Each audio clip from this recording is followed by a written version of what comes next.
ท่านพระครูอภิวัฒนวิกรมเจ้าอาวาสวัดปากตาดเจริญผู้ดำเนินรายการเสียงธรรมแสงอรุณและรายการอู้จ่าภาษาธรรมพร้อมไปด้วยท่านครูบาอาจารย์พระสงฆ์องค์สังฆเจ้าภิกษุสามเณร ทุกรูปทุกองค์ที่ท่านได้เปิดวิทยุรับฟังอยู่ต่างวัดต่างวาได้ความเคารพอย่างสูงสุดยิ่งครับผมขอแสดงความนับถือหลวงหนานพร้อมกันนี้ ขอเจริญพรอย่างคณะสัตยาญาติโยมศรัทธาสาธุชนคนดีเฮาทุกท่านมาแล้วเน้อมาแล้วเน้อมาแล้วมาปะกันในรายการธรรมะเพื่อชุมชนเป็นประจำกู้วันอังคารเฮาจะได้มาปะมาพบกันตั้งแต่เวลา2 ทุ่มโดยประมาณไปจนถึงเวลา4 ทุ่มรายการธรรมะเพื่อชุมชนโดยอาตมาภาพกับผมสามเณรรักปัญโยนานแห่งวัดสันเมืองตำบลหนองล่องอำเภอเวียงหนองล่องจังหวัดลำพูนเป็นผู้รับผิดชอบดำเนินรายการเฮาจะปะกันเป็นประจำกู้วันอังคารทางสถานีวิทยุแห่งนี้อันมีสถานีวิทยุคลื่นพระพุทธศาสนาการศึกษาและวัฒนธรรมวัดฝ่ายหินตำบลสุเทพอำเภอเมืองจังหวัดเชียงใหม่104.50 เมกะเฮิรตซ์โดยเมตตาปรมีธรรมของท่านอาจารย์ท่านพระครูสมุวิสุวัตรวรกิจโจสถานีวิทยุวัดพระบาทอุดมน้ำบ่อซาวา 100.25 เมกะเฮิรตซ์อำเภอฝางจังหวัดเชียงใหม่โดยเมตตาปรมีธรรมของหลวงพ่อสุจิตานุรักษ์ท่านอาจารย์เจริญโชติธรรมโมแล้วก็ตุปิโจสถานีวิทยุธรรมะของชุมชนห้วยตองสักเรดิโอ 98.75 เมกะเฮิรตซ์ตั้งอยู่ที่วัดห้วยตองสักตำบลขวงเปาอำเภอจอมทองจังหวัดเชียงใหม่โดยเมตตาปรมีธรรมของหลวงพ่อวาปีวรมานิตแล้วก็ท่านอาจารย์ชวริตชัยวังโสสถานีวิทยุมนต์เสียงธรรม 106.25 เมกะเฮิรตซ์อำเภอแม่แจ่มจังหวัดเชียงใหม่โดยเมตตาธรรมของหลวงพ่อมงคลวิสิทธิ์แล้วก็ท่านปรัตน์อุทัยทั้ง2 ท่าน2 อุทัยสถานีวิทยุบ้านทุ่งเรดิโอ 89.50 เมกะเฮิรตซ์โดยป่ออุดมแม่เทียมวันพุทธวงศ์สถานีวิทยุแม่ขจารโมเดิร์นเรดิโอ 94.50 เมกะเฮิรตซ์โดยเมตตาธรรมของป่อน้อยสุวรรณแม่อนงพรหมมินทร์สถานีวิทยุแม่วางเรดิโอสถานีวิทยุบ้านแป้นเรดิโอสถานีวิทยุชุมชนคนเมืองลี้สถานีวิทยุดอยหมอกเรดิโอสถานีวิทยุเวียงป่าเป้าเรดิโอแล้ว แถมหลายสถานีที่เปิดรับสัญญาณในรายการนี้ขออนุโมทนาขอบคุณเจ้าหน้าที่ท่านหัวหน้าสถานีทุกสถานีที่เปิดได้เอื้อเฟื้อเวลาถวายเวลาให้กับผมอาตมาภาพในค่ำคืนนี้มาปะกันวันนี้เป็นวันอังคารที่8 มีนาคมพุทธศักราช 2565 เดือนหกเหนือเดือนสี่ใต้ออกมานี่หกค่ำวันนี้เลิกดีนะวันนี้เป็นวันใจอย่าเลิกแต่มันไปเสียตัดที่มันเป็นวันเสียก็เลยใช้การไม่ได้ นอใช้การไม่ได้นี่ก็วันนี้ก็เลยใช้การบ่ได้ละเมื่อมาปะกันแล้วบ่เฮือกลาดเกลี้ยวเสียเวลาเพราะว่ารายการอาตมาภาพนี้จะมีหลากหลายจะมีหลากหลายฉะนั้นเมื่อมาปะกันแล้วอาตมาก็จะเชิญชวนคณะสัตยาไหว้พระแล้วอาตมาจะเจริญพุทธมนต์ศรัทธาญาติโยมที่จะเอาน้ำมนต์ห้ามตั้งแต่วันไหนวันเบาก้าวันนี้นี่ โทรมาหาอาตมาหลายสายจะเอาน้ำมนต์อีกะศรัทธาญาติโยมเอาไปโป้เลยมันจะกุ้มกินหลายวันญาติโยมเอาขวดหนึ่งเนาะเอาขวดมันก็หมดลึงกะเอาไปโป้ฮะเอาใส่น้ำโป้ตำไว้หิมวิทยุฮะดูแต่ง ดูแต่งเอาไว้แอบไว้กินเนาะเอาใส่ปุ่มก็ได้หรอปุ่มหลวงๆนั่นก็ได้อนุโมทนาเนอะศรัทธาญาติโยมที่เกียมจะเอาน้ำมนต์เอาละเจ้าภาพก่อนสวดก่อนแม่อุ้ยล่าวงสายะเนอบ้านดงหัดนาคเปิ่นฮับตึงการสวดการเตศ แม่อุ้ยล่านี่นะแล้วเปิ่นก็ฮับห้องน้ำห่วมทำบุญสร้างห้องน้ำกาตมาแถม500แม่อุ้ยล่าวงสายะเปิ่นห่วมทำบุญสร้างห้องน้ำเพราะว่าที่วัดอัตมาสร้างห้องน้ำสร้างห้องน้ำยังบ่แล้วเต้อเนอยังบ่แล้วเต้อ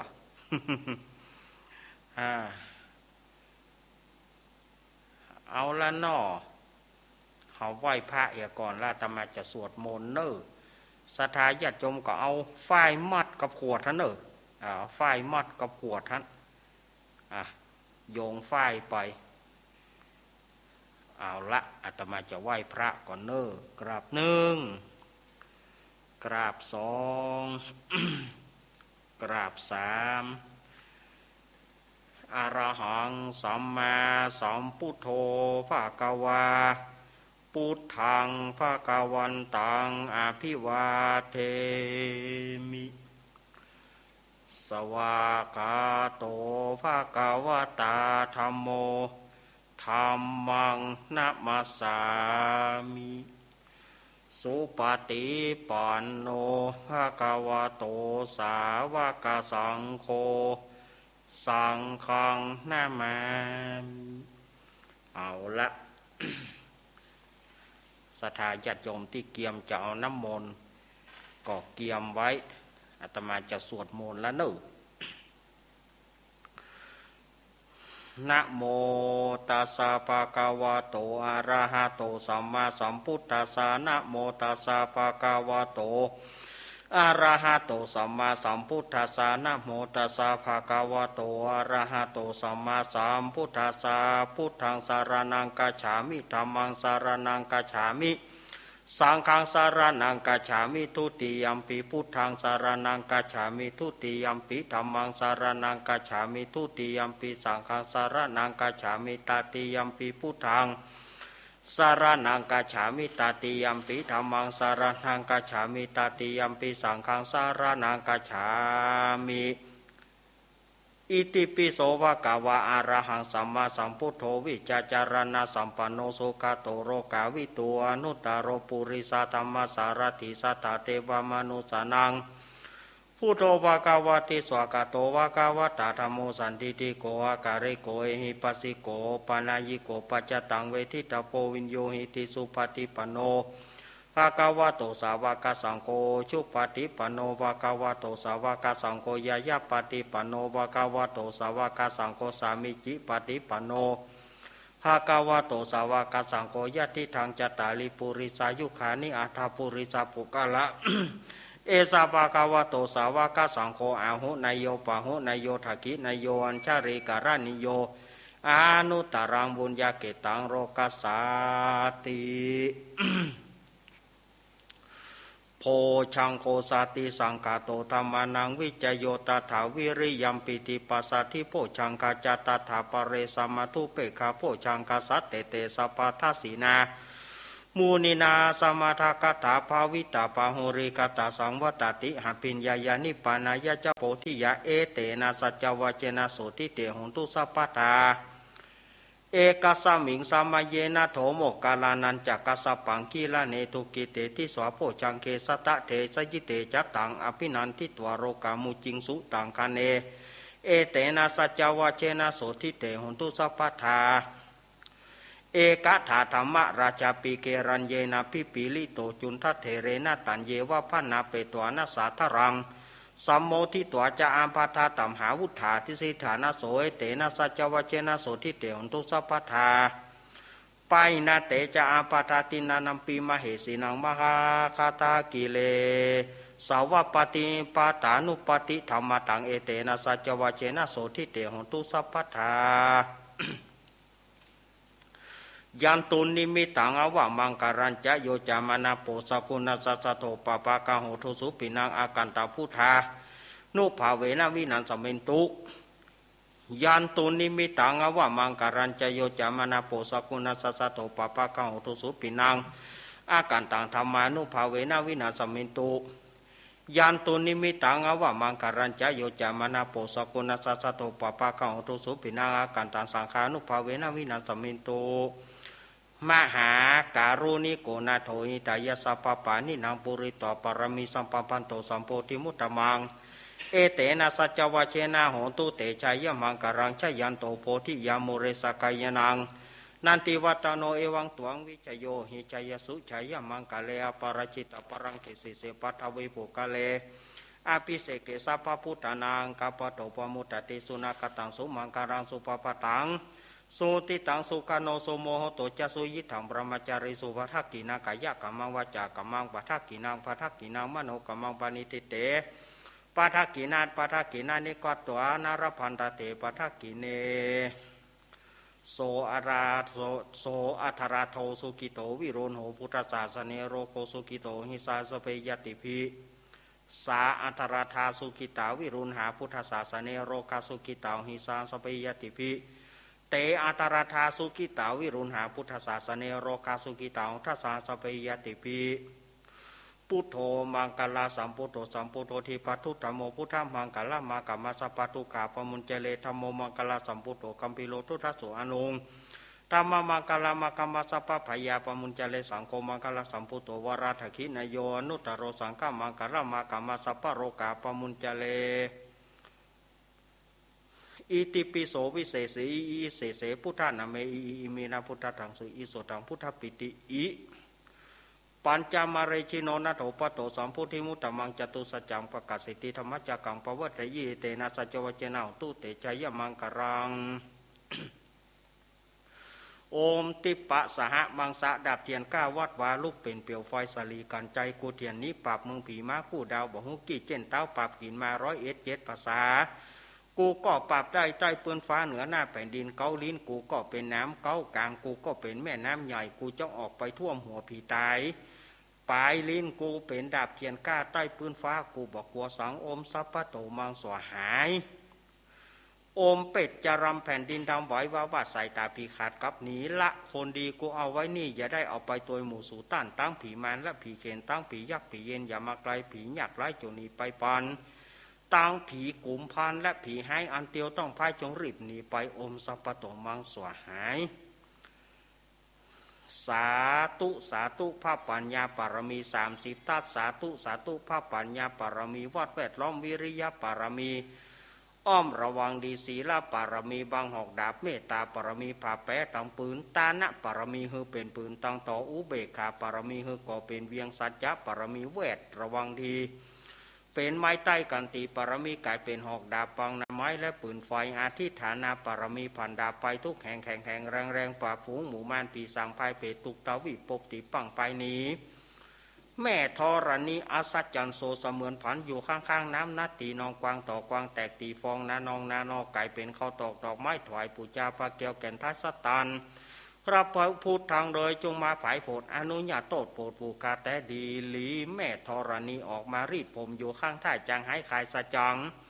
งาซับดินพ่นน้ำนาตีลงผ่านภายคอภายหักตบเต้าพญามานเอาต่างปูนกัวยกมือขึ้นทุนหัวใส่ก้าวว่าผู้ข้านี้ชื่อว่าลูกศิษย์พระพุทธเจ้าตนมีบุญโสมปานั้นมากนักพระพุทธเจ้าจึงจะตั้งปรมีไว้เก้าจันตั้งไว้ตั้งหน้าก็ได้เก้าจันตั้งไว้ตั้งหลังก็ได้เก้าจันตั้งแต่หัวเพียวตีนก็ได้เก้าจันตั้งแต่ตีนเพียงหัวก็ได้เก้าจันแสนว่า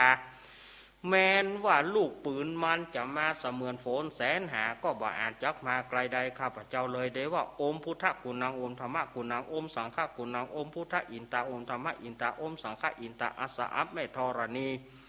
ผู้อยู่เหนือน้ำผู้อยู่กำแผ่นดินกลางคาได้ระลึกกึศถึงคุณพระปิตาคุณพระมารดาคุณครูบาอาจารย์คุณเทวบุตรเทวดาและคุณพระเกี้ยวเจ้าต่างสามประการคุณพระพุทธคุณพระธรรมคุณพระสงฆ์คุณแดดคุณฝนคุณน้ำคุณลมคุณดินคุณไฟคุณกุศลเจ้าก็ดีคุณพระโตนภาวนาก็ดีคุณนางอุทราก็ดีคุณพระปัญเจกับพุทธเจ้าก็ดีคุณแม่ธรณีก็ดีคุณเจ้าแม่กวนอิมบรมโพธิสัตว์ก็ดี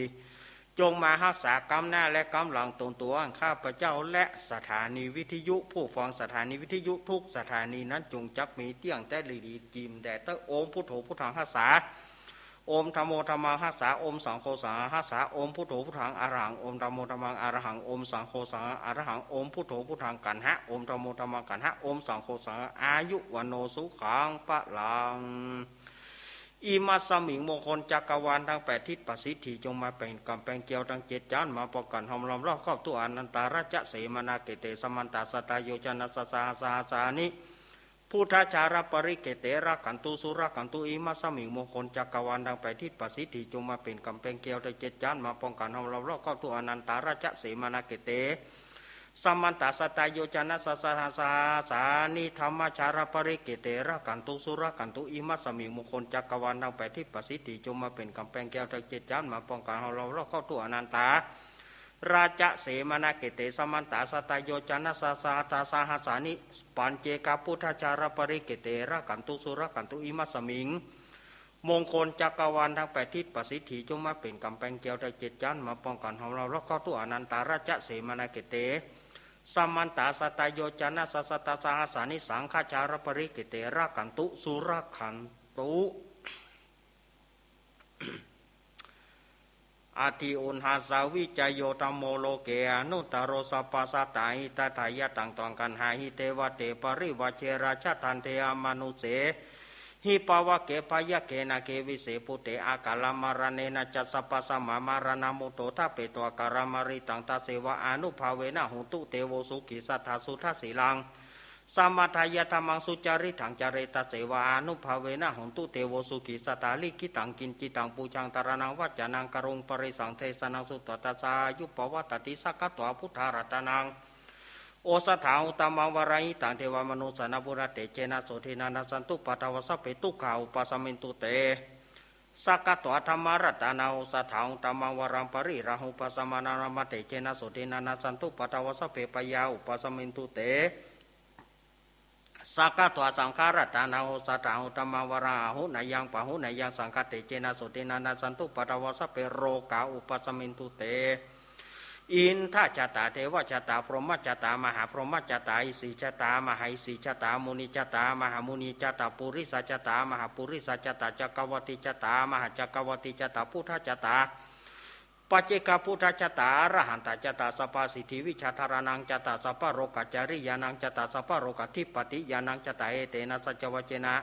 ตุยหังสุวัติองตุตุยหังสุหายะโอมนะโมพุทธัสสะโอมนะโมธัมมัสสะโอมนะโมสังฆัสสะไสยติทางโหรุสุหายะอินทจตาเทวจตาพรหมจตามหาพรหมจตาอิสิจตามหาอิสิจตามุนิจตามหามุนิจตาปุริสจตามหาปุริสจตาจักรวติจตามหาจักรวติจตาพุทธจตา ปัจเจกพุทธจตาอรหันตจตสัพพสติวิชาตารานังจตสัพพโรกจาริยานังจตสัพพโรกทิปติยานังจตาเอเตนะจวัจเจนะตุยหังสุวัฏฐิหนตุตุยหังสวายะโอมนะโมพุทธัสสะโอมนะโมธรรมสะโอมนะโมสังฆสะสยติทังโหโรโหโรสวหายะอินทจตาเทวจตาพรหมจตามหาพรหมจตาอิสิจตามหาอิสิจตามุนิจตามหามุนิจตาปุริสจตามหาปุริสจตาจักรวัติจตามหาจักรวัติจตาพุทธจตาปัจเจกพุทธจตาอรหันตจตาสัพพสติวิจตารนังจตาสัพพโรกจาริยานังจตาสัพพโรกทิปติยานังจตาเอเตนะสัจวัจเจนะตุยหังสุวัฏฐิหนตุตุยหังสวายะโอมนะโมพุทธัสสะโอมนะโมธรรมสะโอมนะโมสังฆสะสยติทังโหโรโหโรสหายะปุตตกาโมระเพปุตังธนากาโมระเพทนังอธิกายเยกายยายะเทวานังปิยตังสุตวาอิติปิโสภควายมราชาโนท้าวเวสสุวรรณโนมรณังสุขังอรหังสุขโตนะโมพุทธายะชัยยสนากาตาพุทธาเจตัวมารังสาวหานังจตุสัจจังสัพพังราสังเยเปวิงสุนราสภาตันหาการตายโยพุทธาตาวิสัตินายกาสเพปาทิติตาไมหามาดาเกเตมุนีสารสิเสปาทิติโตไมหังพุทโธธรรมโมทวิโรจเนสังโฆปาทิติโตไมหังอุเรสภากุณากโรอัฏฐเยเมอนุรุโธสารีบุตโตจัตถกิเนโกนทันโยปิติปากาสมิงโมการโนจวามเกทักกิเนสาวะเนไมหังอาสุงานันดาระโหโรกัสสะโปจามหานาโมภาสุงวามาโสทะเกเกสันเตปิติปากาสมิง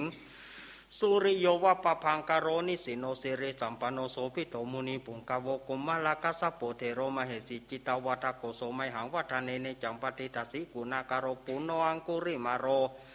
เจ้าอุบารินันทสีวริเถระปัญจอิเมชตานารติเตระกัมมมาเสสสิติมหาเถระวินาวิจิตาชินาสาวกายเตสิติมหาเถระจิตวันโตชิโนรสาจารันตสีระเตเชนะอังกมังเกสุสันติตารัตตานังปุระโตอสิทักกิเนเมตาสุตกังทัชขังปัจจโตอสิวเมอังกุลิมาลากังกันทะโมระปริตัญจาอาตานาติยสุตกากาเสชารานังอาสิเสสะปะกาลสันติตาชินานาวราสังยุตตสัตตปะการรังกตาวตาปิตาทิสัญชตาปัญญราจตุปัทวาเสสวินัยยันตุอนันตจินเตจสาวาสโตเมสกิเจนะสัทธาสัมพุทธาปัญชเรชินะปัญชรามัชฌัมหิวิหารันตังมหิตาเรสทาปเรตุมังสเปเตมหาปุริสัสสะไปเจวะมันโตสุกุโตสุรโกชินานุภาเวนะชิตุปัฏฐาวธรรมานุภาเวนะชิตาริสังโฆสังขานุภาเวนะชิตันตรายโยสธรรมานุภาวาปริโตจารามิชินะปัญชเรติภาวตุสัพพมังการังรากันตุสัพพเทวตาสัพพพุทธานุภาเวนะสัทธาโสถิงภวันตุเตภวตุสัพพมังการังรากันตุสัพพเทวตาสัพพธรรมานุภาเวนะวินันสมิสัทธาโสถิงภวันตุเตภวตุสัพพมังการังรากันตุสัพพเทวตาสัพพสังฆานุภาเวนะสัทธาโสถิงภวันตุเตนาคาตายาคาปุตตานังปะปะกหานิวรณะ ปริตสานุภาเวนะหันตัวเตสังอุปตะเวนาคาตายาคาปุตตานังปะปะกหานิวรณะปริตสานุภาเวนะหันตัวเตสังอุปตะเวนาคาตายาคาปุตตานังปะปะกหานิวรณะปริตสานุภาเวนะหันตัวเตสังอุปตะเวอโรกายาปารมาราภาสันทุติปารมังทานังวิสาสปารมายาตินิปานังปารมังสุขังเอาละเนาะศรัทธาญาติโยมอาตมาก็ได้ สวดเจริญพุทธมนต์สืบของราชตาให้กับศรัทธาญาติโยมเป็นที่เรียบร้อยเอาละต่อไปนี้ไผที่จะมัดมือวันนี้เราได้นิมนต์หลวงพ่อตุลุงดอยวัดม่อนจอมพอมานั่งเป็นเก้าเป็นประธานมาเลยศรัทธาญาติโยมที่จะมัดมือมา วันนี้ก็จะมัดมือกันเนาะตืดไฟเลยเนอะตืดไฟเลยแล้วก็มัดมือบาอาจารย์นั่งเลี้ยงเป็นแถวเอามัดมือเนอะพุทโธมังกาลาสัมพุทโธสัมพุทโธทีปัทุตโมพุทธมังกาละมากามาสปาตุขาปมุญเจเลธรรมโมมังกาลาสัมพุทโธคัมพิโลทุทธโสอนุธรรมะมังกาละมากามาสปะพยาปมุญเจเลสังโฆมังกาลาสัมพุทโธราถกินายโยอนุตตโรสังฆมังการะมากามาสปะโรกาปมุญเจเลสัพเพพุทธาปรปัตตาปเจกานันจะยังพรังอรหันตานาจเตเจนาระกังวันตามิสัพปโสสัพเพธรรมาปรปัตตาปเจกานันจะยังพราระหันตานาจเตเจนาระกังวันตามิสัพปโสสัพเพสังกาปรปัตตาปเจกานันจะยังพรังอรหันตานาจเตเจนาระกังวันตามิสัพปโสเอามัดมือเรียบร้อยเอาละต่อไปก็เป็นการพรมน้ำมนต์พระผายน้ำมนต์เนอะเพื่อเป็นสวัสดีมงคลเอาลุงไอ้พระธมุนลุงไอ้ลุงไอ้ไปนิมนต์เน้นนัดดีกว่าเน้นนัดวัดปุ่นเน้นนัดวัดวัดฝ่ายหิน เน้นนัดวัดฝ่ายหินน้ำหม้อดีเน้นน้อยไปเน้นน้อยกล่อมขวัญน้ำมนต์พรมน้ำมนต์นิมนต์เน้นนัดนั่นนะชะยันโตโพธิยาโมเรสากาญานังนันทีวัตาโนเอวังตวงวิจโยหิจยสุชัยามังกะเลอาปาราชิตปรังกิเสเสปะทาวิปุงกาเลอภิเสเกสปะพุทธานังกปโตปโมตติโสนากาตังสุมังการังสุปปะตังสุติตังสุกาโนโสโมโหโตจาสุยิทังพระมาจาริโสวาทักกินากายกามังวาจากัมมังปะทักกินังปะทักกินังมโนกัมมังปณิทิเตปะทักกินาปะทักกินาเนกตัวนาราปันตะเตปะทักกิเนสาธุสาธุสาธุอ้าวก็เป็นอันเรียบร้อยสำหรับสืบโหราจาตา พรมน้ำมนต์ก็เดี๋ยวก็เอาปอนรวยเตะทำเนาะเดี๋ยวก็เอาปอนรวดเดียวตัวเตะทำนี่นะกำเดียวเนาะ เดี๋ยวจะเตะทำอย่ากำก่อนวันนี้จะเตะจะเล่าทำน้อมนำเอาพระธรรมเทศนามหาจาตุเวสสันดรชาดกการสุดการซ้อยการนักระการนครวันนี้ อ่านประดับประดากถาได้48พระคาถาสำหรับชะตาปีเกิดปีนี้รวบยอดเนอะ ชะตาปีเกิดรวบยอดนะรวบยอด12ปี12ตัวเปิ่งมารวบยอดในทำการนครการนี้เจ้าภาพลักษณ์ยังเป็นทางการป้อสมศักดิ์แม่สีเพนขาวเตี้ยบ้านตาจางตำบลหนองล่องอำเภอเวียงหนองล่องจังหวัดลำพูนอันนี้เปิ้นก็คอฮับเป็นเจ้าภาพกันเตดเจ้าภาพลักษณ์ยังเป็นทางการพร้อมด้วยนายอเนกนางจินตนาพรน้องปลายฝนชายกาวินอันนี้ลูกบ่าวแม่เพนเนอร์เปิ้นก็ขอพร้อมไปด้วยทางท่านผู้กองพรศักดิ์อันนี้ป่อตาเปิ้นนะท่านผู้กองพรศักดิ์แม่คุณนายประนอมพรหมสุวรรณดีอำเภอสันทรายนี่ก็ครอบครัวของป้อสมศักดิ์แม่สีเพนนี่ก็จะตานไปหาป้ออุ้ยน้อยปานแม่อุ้ยเงินจินาอิป้อสีแม่สอนขาวเตี้ยป้อสีแม่สอนขาวเตี้ยป้ออุ้ยเกี่ยวแม่อุ้ยอินเชื้อวงแล้วก็ตานไปหาป้ออุ้ยสุกแม่อุ้ยทาจินาอิป้อสอนชัยกาวินป้ออุ้ยคำแม่อุ้ยทาชัยกาวินอันนี้เปิ้นจะตานหาแม่อุ้ยล่าวงสายะนี่ก็ฮับเป็นเจ้าภาพการเตดการสวดเนอะแม่อุ้ยล่าก็เดี๋ยวอุ้ยล่าก็มาเกณฑ์เนอะอุ้ยล่าเนอะ แล้วก็ป้อเจิญแม่จันนวลกันทมูลป้อเจิญแม่จันนวลกันทมูลนี่กับบ้านเวียงหนองล่องเนอะเปิ้นก็ห่วมทำบุญพร้อมกับนายเทิดพงษ์เนอะพร้อมกับนายเทิดพงษ์เมื่อใดก็ลืมชื่อวันนั้นนายเทิดพงษ์กันทมูลอันนี้ก็ลูกบ่าวของป้อเจิญแม่จันนวลป้อน้อยเจิญแม่จันนวลเนอะเปิ้นก็จะขอฮับเป็นเจ้าภาพการเทศตลอดไปอนุโมทนาบุญเนอะศรัทธาญาติโยมที่ฝากแม่เพนมาแถมตะกี้ก็อาตมาก็ได้ฮับเป็นที่เรียบร้อยนะแล้วก็ผู้ที่จะฮับเป็นเจ้าภาพการเทศ12ตัวเปิ่งเนอะ อันนี้รวบยอดเลยเนอะต่อไปอาตมาก็จะได้เทศธรรมเหียกรรมเนอะวันนั้นอาตมาได้เทศการชักกษัตริย์หรือว่าการสักคติอาตมาได้เล่าค้างไว้ว่าพระเจ้าสนใจพระนางพุษดี เจ้าจารีน้องกันหาได้ปากันเข้าไปที่อาสลมพญาเวสสันตรสีกับนางราชมัทีเมื่อตั้งหกกษัตริย์ได้ปะกันแล้วก็ดีอกดีใจให้ส่อกันแล้วก็ปากันสลบปากันตายไปยามนั้นหินปันทุกกำพลศิราอาจแห่งพญาอินฮ้อนกระด้างพญาอินส่องดูก็หกกษัตริย์แล้วก็บุคคลแถมคนตั้งหลายแถม12อโคเพนีป้ากันตายตึงหมู่ตึงก่อพญาอินก็เลยบานดาลหาฝนโบคลพัดตกลงมา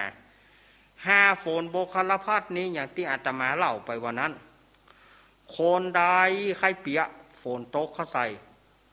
คนใดบ่ใครเปียฝนบ่ตกเข้าใส่คนใดใจบุญสุนทานฝนตกคนใดคนใดบ่ใจบุญสุนทานคนใดด่าพญาเวสสันดรด่าท่านั้นท่านนี้ฝนบ่ตกเข้าใส่ตายลวดที่อาตมาว่าวันนั้นคนใดเล่าก่อนเฮาเน้นรักนี่ตึงบ่ดี ฝนบ่ตกเข้าใส่เนาะสลายญาติโยมเมื่อหกกษัตริย์แล้วก็ คนทั้งหลายฟื้นคืนมาพระเจ้าสนใจ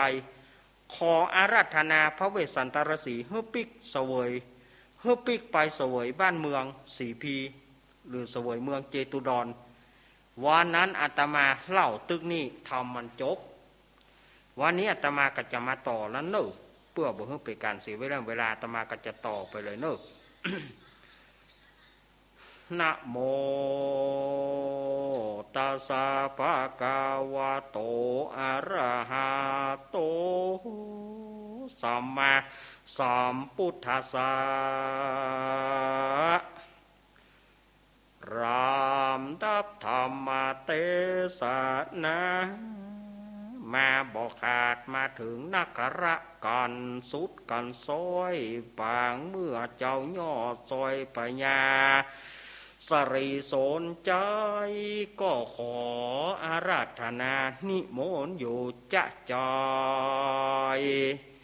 ยามนั้นนะส่วนว่าพระเวสสันตรสีก็จากกรรมดีกับป้อว่าข้าแต่ป้อพญาเฮ้ยเป็นเจ้าอันว่าป้อครับลูกเต้านี่ย้อนเจ้าสีปีมาป้ากันโซนสอว่ากัวข้าจักรมรอปุรีบาทนี้นะเหตุใดจ่าป้อพญาเป็นเจ้าจักมาเจิญลูกเต้าเข้าเมืองข้ายินเคืองลายหลาก กลัวว่าจักหากจักเมียอันนาสิ่งที่บดีไปนาเหตุดังนั้นข้าจึงบอกไปและป้อเฮย เ ยเอาแล้วเนาะ ทีนี้มันก็เป็นการเล่าละสดาญาติโยมเต้าพญาบรมนาถสนใจก็ขออาราธนาขอให้ลูกเวสสันดรเสด็จนิวัตสู่พระนครไปเสวยบ้านเสวยเมืองไปเป็นเจ้า4 ปีป.2 ยามนั้นพระเวสสันตรสีก็บอกว่าโอ้ข้าได้เสด็จป่อไปเจ้าก็เมื่อก่อนเสด็จป่อว่าจะได้เสด็จป่อว่าข้าบดีข้าจะล้มหล่อบุรีข้าจะล้มหล่อเอาเมืองจัดปฏิวัติรัฐประหารมาไล่ข้าเหมือนบัดใจผู้ใจคนทั้งที่เป็นลูกตับลูกน้องเป็นลูกกับอกเสด็จป่อไล่ข้าหนีแล้วบัดเดี๋ยวนี้ไปจะได้อ่ะเสด็จป่ออย่างมาอาราธนาข้าปิกโอ้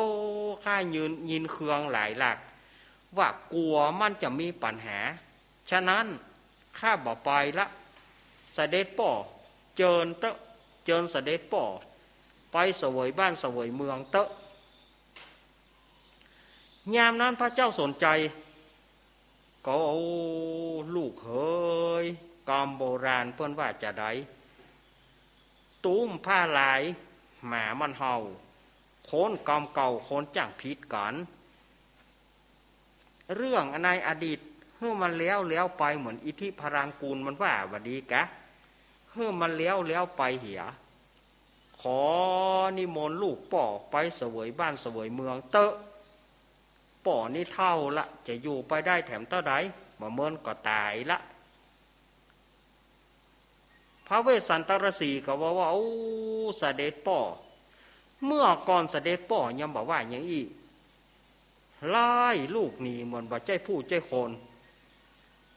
ความจริงแล้วเนี่ยจ้างปัจจัยนาเคนเนี่ยเป็นจ้างกู้บุญปรมีแห่งข้าบาดใจล่างที่วัดเจ้าปัจจาบาล่างบาดล่างที่วัดเจ้าปัจจาเจ้าบ้านเจ้าเมืองบอกควรดีปากจ้างนี้เกิดมาด้วยบุญสมปานแห่งข้าหื้อตาลไปเขาก็ปากันไปฟ้องเสด็จป่อไล่ข้าหนีบาเดนนี่จะมาอาราธนาให้ข้าปิกโอ้เสด็จป่อเฮ้ยมันตึงอิกขลิกใจนะมันหมอม่วนมันจะมีปัญหาไปหน้าอย่าได้ก็ขออัญเชิญเสด็จป่อปิกไปเสวยบ้านเสวยเมืองเตอะข้ามไปข้าจะบวชเป็นฤาษีจีพายเนี่ยตายก็ตายกลางป่าไม้เนี่ยเสด็จป่อยามนั้นพระเจ้าสนใจก็ขอติ๊กอ่ะกำขอมัน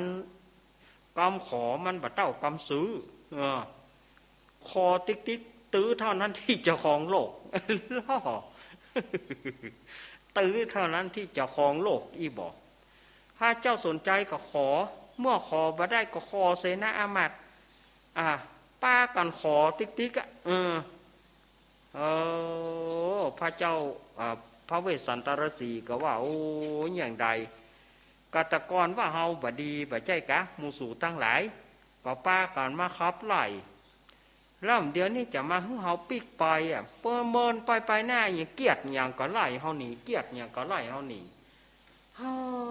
มันเป็นสิ่งที่บ่เหมาะแน่จางแล้วเอามาเป็นนะจางแล้วเนี่ยจะเอาปิกไปใจแถมแล้วมันบ่เหมาะแก่โอ้ขอเจ้าพระเจ้าข้าขอเจ้าเพคะนี่เนาะ ม่อมฉันตั้งหลายพิษไปแล้วพระเจ้าข้าม่อมฉันตั้งหลายพิษไปแล้วเพคะขอติ๊กในที่สุด พระเวสสันตรสีก็ใจอ่อนเมื่อเปิ่นมาขอป่อก็มาแม่ก็มาลูกก็มาเจ้าบ้านเจ้าเมือง12อโคพินีก็มาก็เลยยอมซิกเมื่อซิกไปแล้วโอ้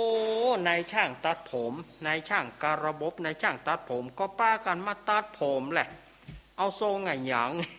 เนี่ยถ้าอันช่างตัดผมก็เอาตะไคร้มาตัวหรอเอาแบตเตอรี่มาตัวมาตัดผมเฮ้อพระเวสสันตรสีโอ้รอ นุ่งฟ้อหล่อเฟี้ยวล่ะเอาผ้าสีดีๆมาฮื้อ พระเวสสันตรสีเขาก็เลยจัดการจัดงานกันจัดในป่าฮะนะสดายญาติโยมตีกองกะพ่องก็เอากองหลวงไปพ่องก็เอากองหลวงไป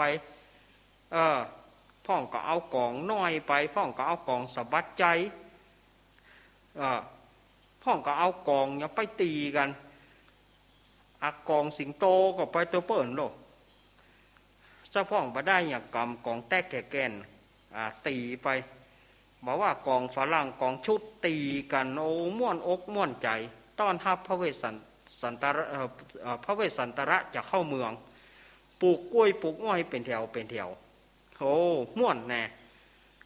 ม่วนแน่เนาะในครั้งนั้นจัดการจัดงาน7 วัน 7 คืนแล้วก็เจิญเอานางมัททีขอให้นางมัททีสิกเมื่อนางมัททีสิกจากการเป็นพระฤาษีนี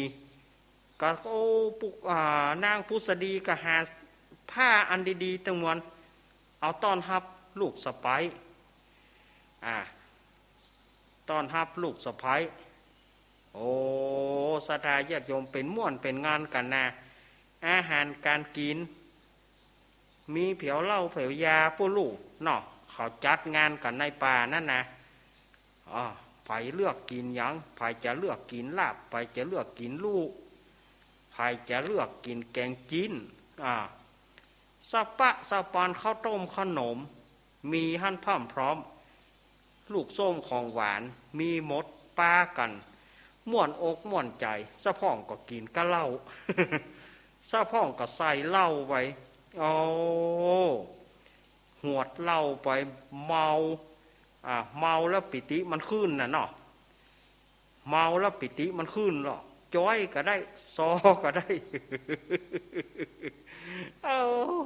เนาะมันจะม่วนปอเขาแน่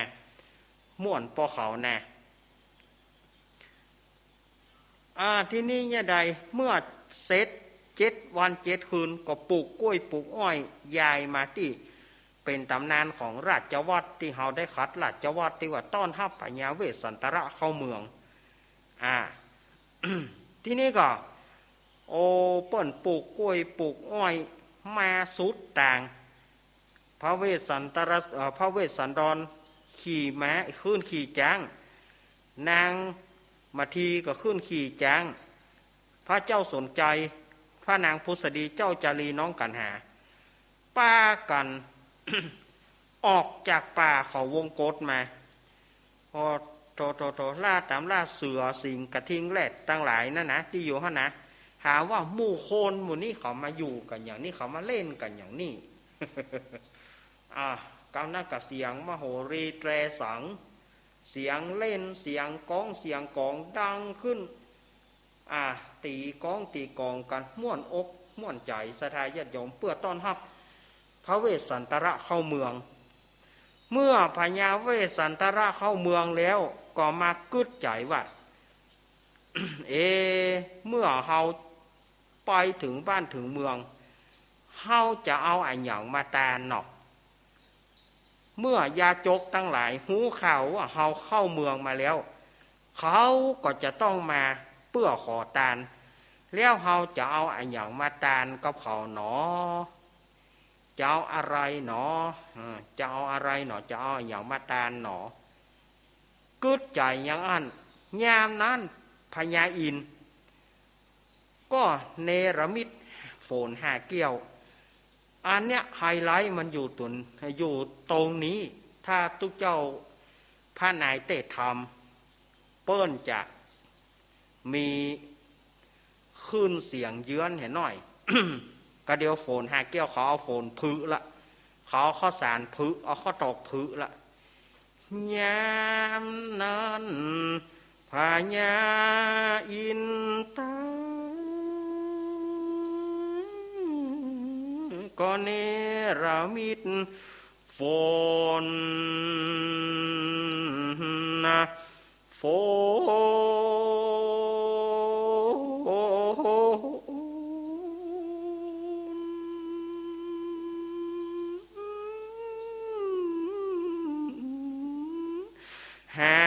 แก้ว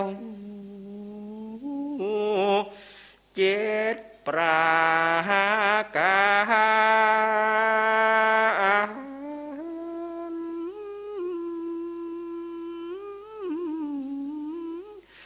ก็ไหลหลังทางตกนอโล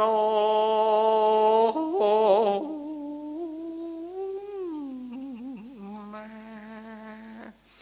นี่ถ้าเยือนตอนนี้ขึ้นเนี่ยนะเอาว่ากรรมนี้ขึ้นมาเนี่ยโฟนห้าเกี้ยวมาแล้วลุบเอาข้าวสารผึก่อนข้าวตอกผึก่อนเฉพาะนี่เล่นแถมบาเฮฟเนอร์เอาส้มขวาง เอาส้มขวางเบิดเอาอย่างขวางกับ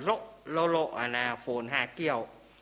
โฟนห้าเกี้ยวเจ็ดประการตกลงมาพระเวสสันดรก็เลยบอกให้เสนาอมาตย์ไปไล่เก็บมาถ้าว่าบ้านนอกคอกนิคมชนบททั้งหลายถ้ามันตกบ้านไผ่ก็เอาแก่เขาเหล่านั้นบ่ต้องเอามาถ้ามันตกตามถนนหนทางเอามาเตอะเอามาต้อมมาหอมกันในเล่มในฉากนี้เขาจะเก็บตาลเสนาอมาตย์ก็ไปเก็บมาเอามาจนเต็มเล่มเต็มฉางยามนั้นยาโจกคนขอทั้งหลายโนหมู่นี่ก็หูนะหมู่ยาโจกคนขอนี่หูว่าพระเวสสันดรเข้าเมืองมาป้ากันเข้าไปลุบพระเวสสันดรเก็บตาลเนี่ยศรัทธาญาติโยมหมู่ยาโจกนี่เขาก็หูเห็นนะพอพระเวสสันดรเข้ามาเขาก็ปากันมาละเขาบอกว่าได้เทวดาของเฮามาแล้วเทวดาของเฮามาแล้วเขาถือว่าพระเวสสันดรเป็นเทวดาเขามาแล้วพระเวสสันดรเก็บตาลพระเวสสันดรนางมัททีก็อยู่กันมาจนได้ฮื้อตาลรักษาศีลภาวนาไปบ่ขาดตราบต่อเต้ายาวะชีวังนี่อายุ100 สาวอยู่ถึงอายุ100 สาวพระเจ้าสนใจนางพุทธดีก็ตายพระเวสสันดรนางมัททีก็ตายเฮ้อเจ้าจารีน้องกันหาสืบต่อไปเมื่อพระเอกนางเอกตายทำมันก็จบ ทำมันก็จบสื่อเนี่ยกันเนาะมันตึกที่หรอมันมีอย่างแล้วหรอ แม่นก็ออกหรือว่าไผจะเถียงเฮาก็มันพระเอกนางเอกมีแล้วนี่ทำมันก็จบกันเนาะ ทีนี้เมื่อจบธรรมเทศนานี้พระพุทธเจ้าเปิ้นก็เลยบอกว่าภิกขเวดุราภิกขุทั้งหลายอ่านว่าพระเจ้าสนใจในครั้งนั้นนายจาตินี้ก็หากมาได้เป็นพญาสลีสุโธทนะอ่านเป็นป่อแห่งเฮาตถาคตในกาลบัดนี้ส่วนอ่านว่านางพุทธดีก็หากได้มาเป็นนางสลีมหามายาอ่านเป็นแม่แห่งเฮาตถาคตในกาลบัดนี้ส่วนอ่านว่านางราชมัททีก็หากได้มาเป็นนางยโสธราพิมพางามแง่อ่านเป็นแม่เจ้าราหุลในกาลบัดนี้ส่วนอ่านว่าพราหมณ์ชูชกหรือว่าพราหมณ์จุจกก็หากมาได้เป็นพระเทวทัตในกาลบัดนี้ส่วนอ่านว่านางอมิตตา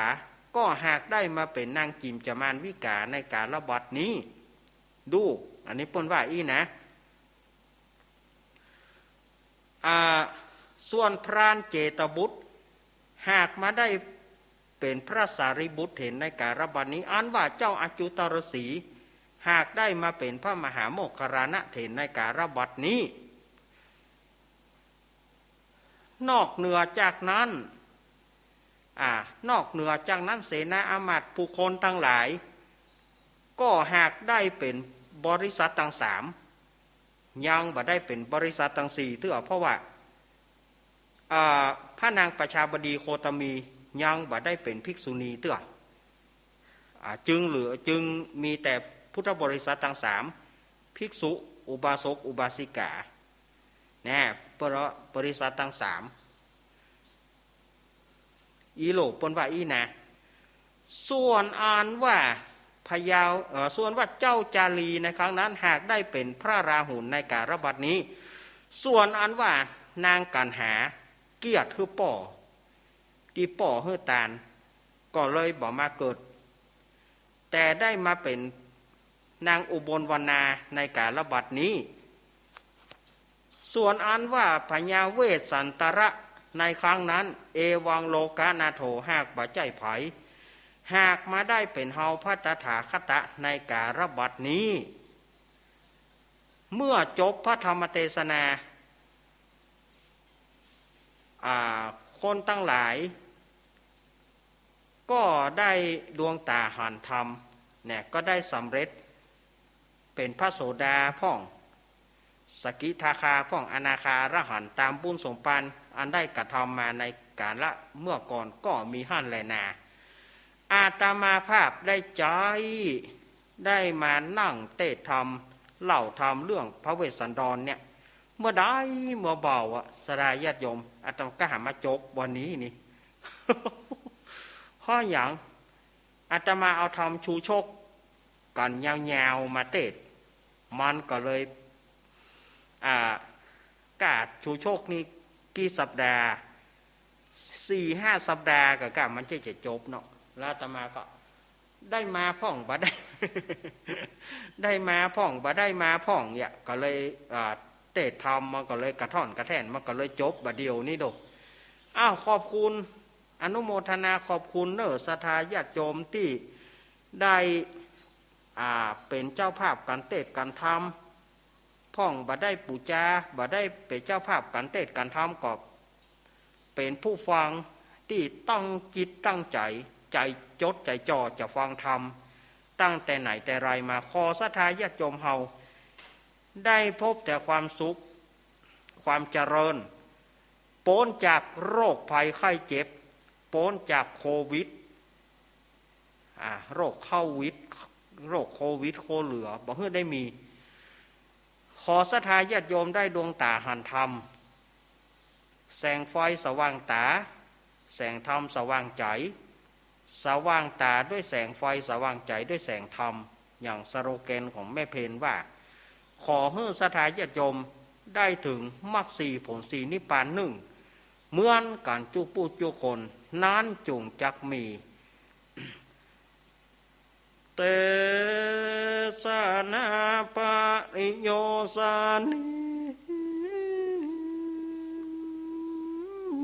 ก็มีด้วยรากันดังกล่าวมานี้แลนะ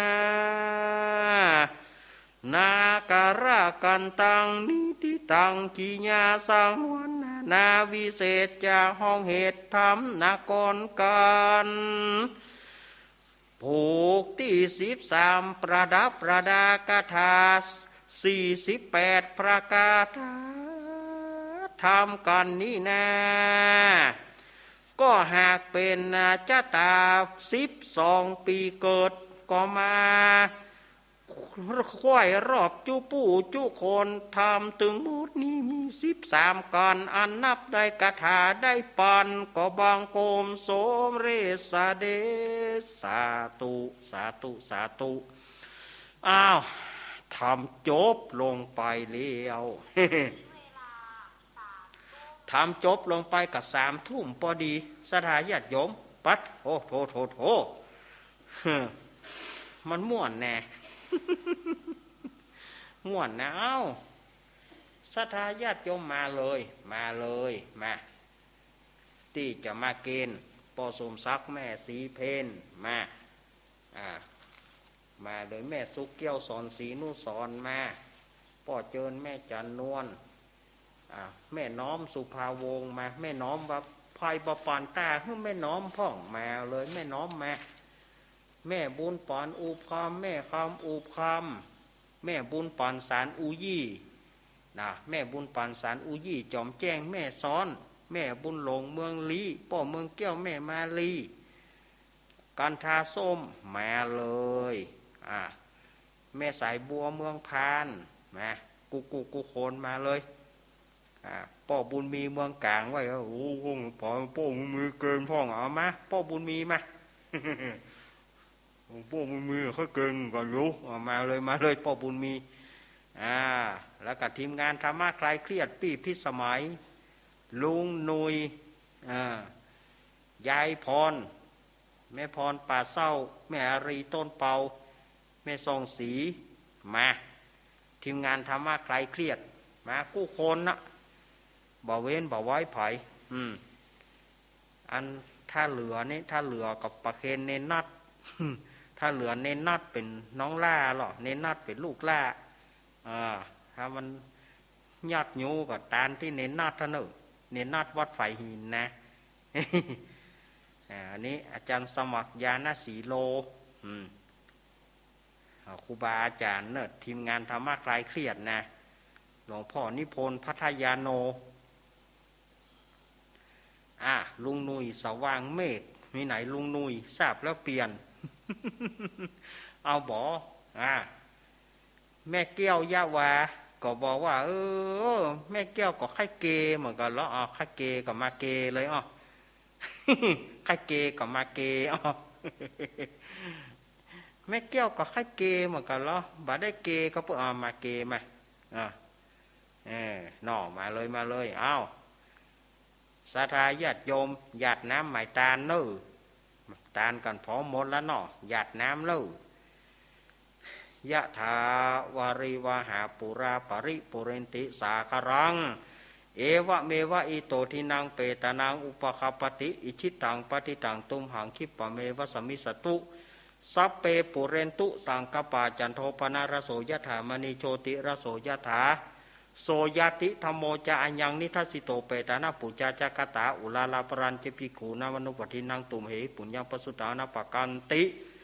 สัพปิติโยมิวัจันตุสัพพโรโกวินาสตุมาเตภวัตวันตารโยสุขีติกายุโกภวะพิวาตานาสิริสานิจังวุธาปัจจายโนจาตาโรธรรมาวัฏันติอายุวโนสุขังพระลังสาตุฟังธรรมก่อนแล้วเนาะเกณฑ์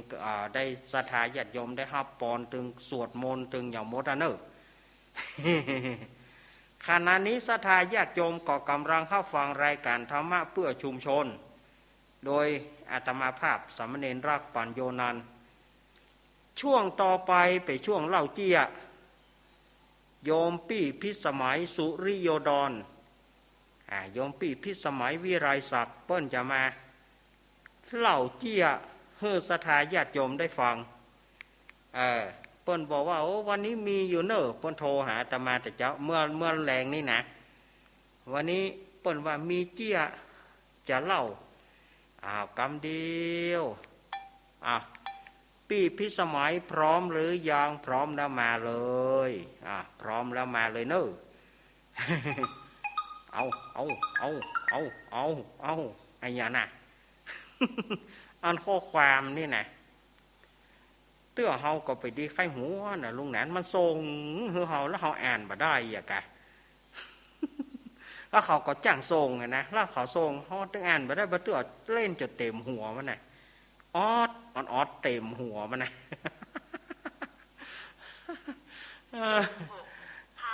มาแล้วปีพิสมัยมาแล้วเนอะโยมปีพิสมัยเจ้านมัสการเจ้าว่าไปเลยขอกราบนมัสการครูบาอาจารย์พระเถรานุเถระทุกรูปทุกตนทุกองค์ที่อยู่คลื่นสีขาวพอทุกสถานีนมัสการพระอาจารย์นรักปัญโยนันท์และเจ้าสวัสดีคุณผู้ฟังที่ฟังคลื่นสีขาวทุกท่านทุกคนแล้วก็ทุกอำเภอทุกจังหวัดด้วยนะเจ้าวันนี้มีเจียที่จะเล่าให้ฟังนะเจ้าเจียนี่ก็ มันก็ยาวเท่าไหร่เรื่องแรกนี่จะเป็นเรื่องของครูคนหนึ่งบอกว่าเอ่อวันนี้ครูขาดไปขอบคุณแม่ลุงหอมมีครูบอกค่อยสบาย ขอบคุณ วันนี้ครูต้องไปสอนหลายจันเพราะฉะนั้นครูต้องสั่งงานก่อนแล้วก็จะไปสอนห้องอื่นนี่นะเมื่อนักเรียนเอาดินสอกับสมุดมาเสร็จแล้วก็เอาเขียนกอไก่ตัวบรรจงเต็มบรรทัดเมื่อเต็มหน้ากระดาษเสร็จแล้วก็เอามาวางไว้โต๊ะของครูนี่นะชื่อตัวเขียนชื่อไว้ตังโบนท่านเสร็จแล้วครูก็ไปสอนห้องอื่นที่นี่เปิ้นปีกมาเพื่อไปสอนห้องอื่นแล้วปีกมาเจ้าก็มีนอน2 คนนั่งไปกันโดยสมมติว่าชื่อชายายเนาะกับชุมพลนี่เนาะ2 คนนี่เปิ้นเขียนเหมือนกันนะเปิ้นใจบรรทัดขีดเปิ้นใจบรรทัดเจ้าลากไอ้กอไก่เนี่ยยาวเหยียดเลยยาวเป็นกอไก่โค้งงกเลย อย่างหน่วยว่านะยาวเลยแล้วก็เป็นปากมันจิกปิกเลยอะโก้งโก้งหัวมันก็โก้งโก้งแล้วก็เต็มหน้ากระดาษเลยนะคือทั้งหน้ากระดาษมีกอไก่ตัวเดียวอ่ะและทีนี้ครูเพิ่นก็ฮ้องว่าเด็กชายชยาก็ชุมพลออกมาทั้ง2เนี่ยออกมาทั้ง2 คนนั่นนะถ้าไปเกิดจังใดถึงเขียนในอีอ้าวครูบอกว่าให้เขียนกอไก่เต็มหน้ากระดาษผมก็เขียนล้อๆเฮ้ยล่ะครูไม่ได้บอกแบบนี้ครูบอกว่าให้เขียนตัวบรรจงเต็มบรรทัดเนี่ยเราเขียนยังบ่พอคนอื่นพ่อเนี่ยคนเขียนดีจะอีครูก็ต้องดูของคนอื่นนะ แกก็ในที่สุดก็2 คนเนี่ยถ้ายืนกอดอกนี่นะโดนไม่แท้เจ้าพลกรรม บ้านบ่เขียนหน้าเก่าว่าตอนนั้นให้เป็นละอ่อนเนาะจะด้วยเรื่องที่2อันนี้ขอยืมของลุงใจมาเนี่ยเรื่องที่2ลุงใจกับไอ้แซมเนาะอันลุงใจนี่เพิ่นบอกว่า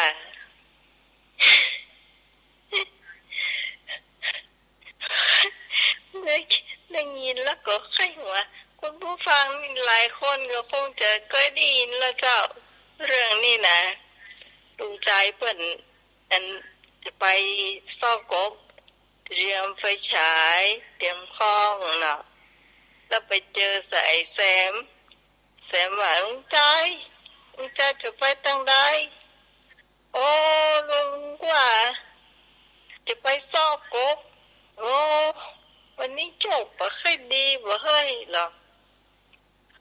มันเป็นจะได้ก็ลุงกำลังเตียวไปเอาตีนจมน้ำจม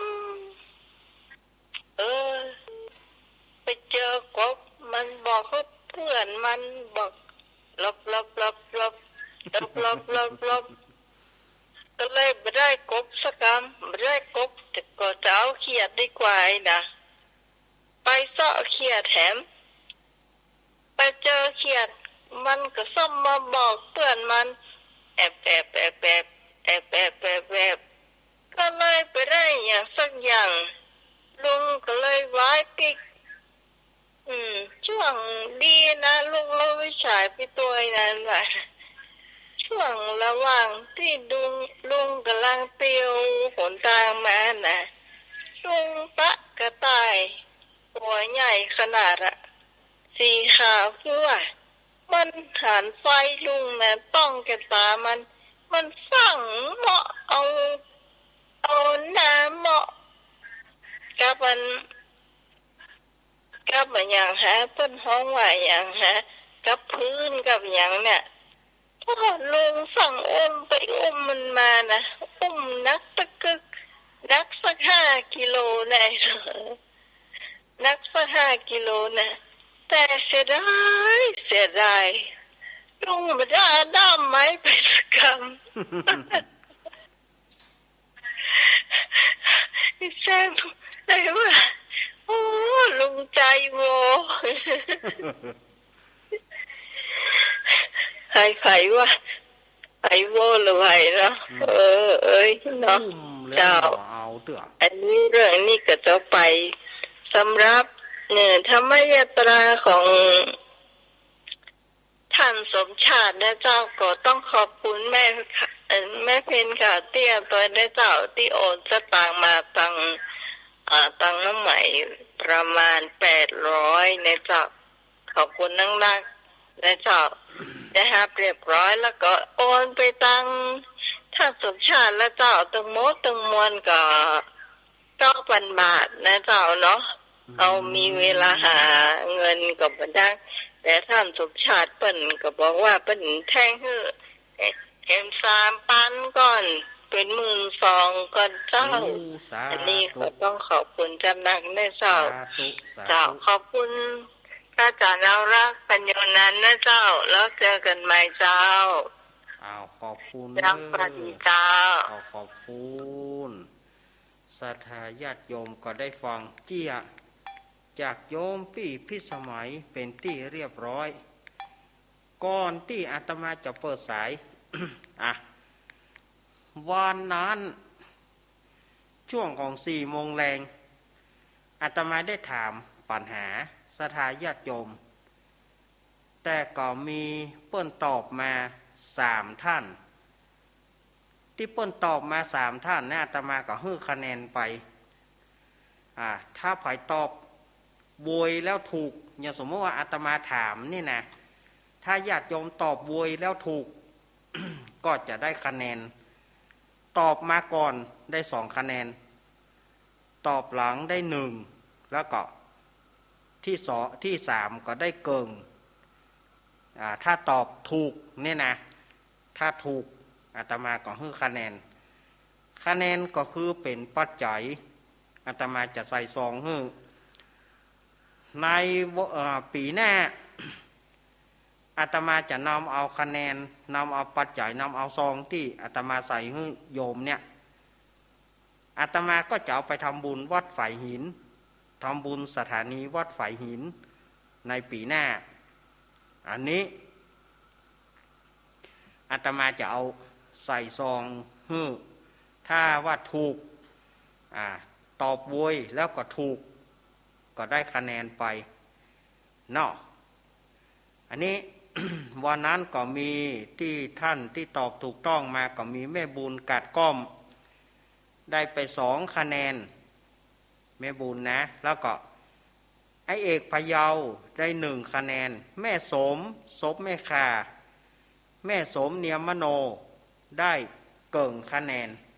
วันนั้น อาตมาได้ถามแต่วันนี้อาตมาก็เอาปัญหาเดิมแล้วนะมาถามกับญาติโยมเพราะว่าไผจะจำได้ไผจะโวย สวัสดีเจเนอะมาละเจก็มาละลุงนานขอบคุณลุงนานนักเนอะเปิ้นฟังตังวิทยุฟังตังวิทยุในโลดเนาะขอบคุณเนอะตะกี้ก็ได้ขอบคุณเปิ้นกรรมละขอบคุณลุงนานเนอะ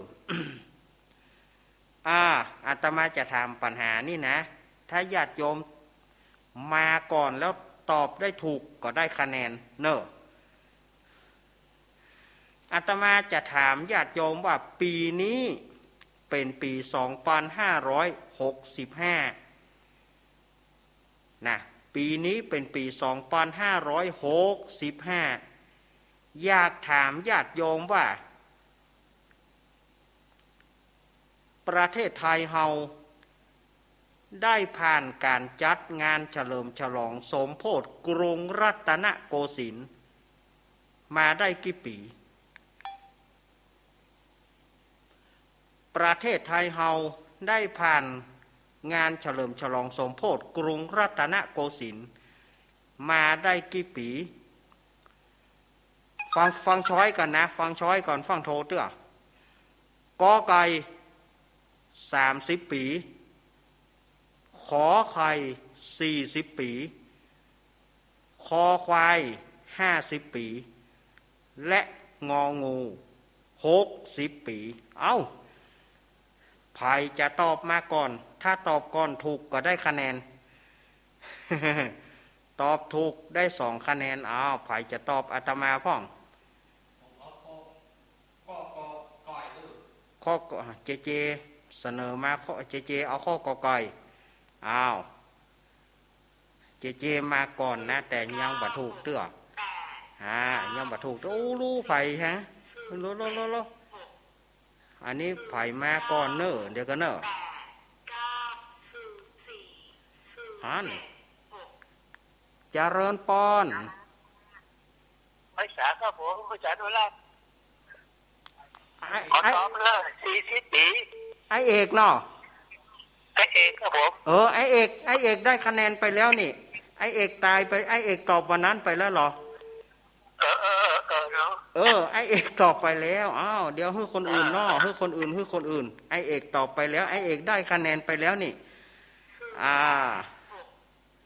ไอเอกได้ไปแล้วไอเอกได้ไปแล้ว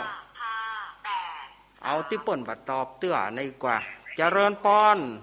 อย่าไว้สาเจ้าท่าจะเล่นละแม่พลอยเจ้าแม่พลอยเจ้าแม่พลอยเอาไป40 ปีเนาะแม่พลอยเจ้าขอบคุณเดี๋ยวก่อนเนอะมาไผจะตอบมาโทษมาใหม่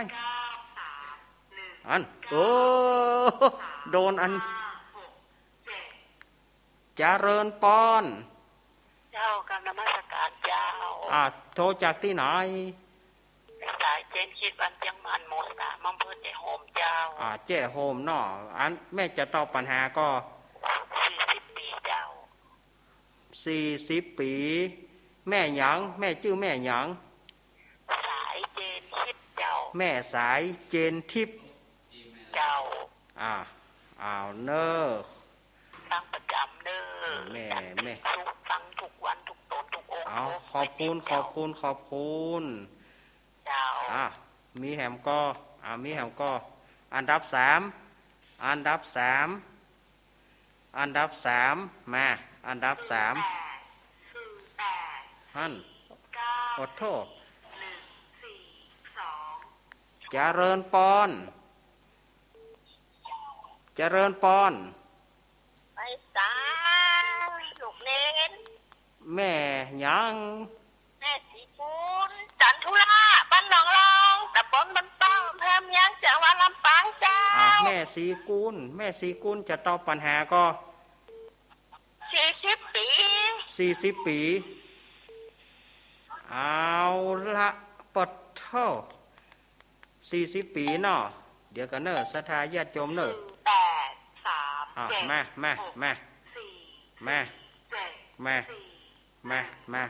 ่เพน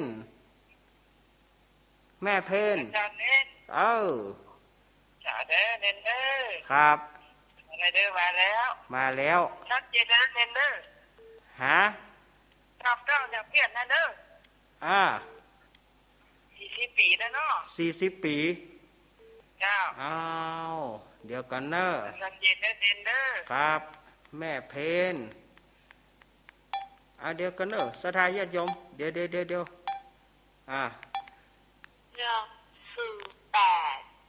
ี๋ยวกันเนอะยังไม่08เตื้อบาดเดี๋ยวนี้นะบาดเดียวนี้ก็ครบแล้วเนอะญาติโยมโอ้โหอันนี้ลายใหม่นะลายใหม่แต่มี4 คนแต่มี4 ท่านก็เนี่ยใดก็จะให้คะแนนเดี๋ยวกันเนอะจะเฉลยก่อน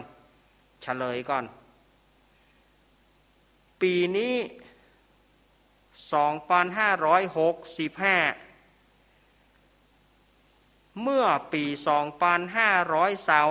2525ประเทศไทยเฮาโดยคณะรัฐบาลของพลเอกเปรมติณสูรานนท์นายกรัฐมนตรีนะได้จัดงานเฉลิมฉลองสมโภชกรุงรัตนโกสินทร์ครบรอบ200 ปีนะในปี2525นับตั้งแต่บัดนั้นมาจนถึงบัดนี้ผ่านมาได้40 ปีผ่านมาได้40 ปี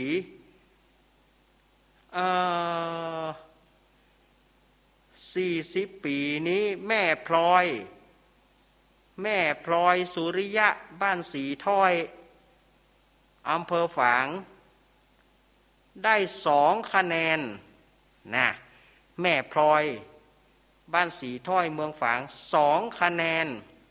แม่สายเจนทิพย์ลำปางได้1 คะแนนแล้วก็มี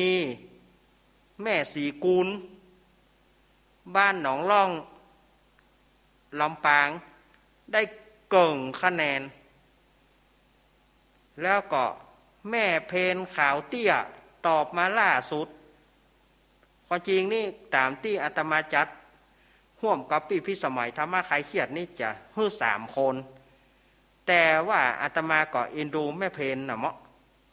แม่เพนก็ตอบ40 ปีแม่เพนได้แหมเกิงคะแนนแม่สีกุลกับแม่เพนนี่ได้คนเกิงเนอะแม่สีกุลกับแม่เพนได้คนเกิงแม่สายได้1แม่พลอยได้2อันปัจจัยทั้งหมดเนี่ยปัจจัยที่อาตมาจะใส่ซองเฮ้อนี้อาตมาจะไปทำบุญสถานีวิทยุ104ในปีหน้าเห็นนะได้คะแนนก็ม่วนอกม่วนใจไอเอกฟาวไปเพราะไอเอกได้ไปแล้วอันนี้ตะกี้ขอโทษไอเอกเนอะไอเอกได้ไปแล้วเอาให้คนอื่นตอบเนาะให้คนอื่นตอบเรียบร้อยไป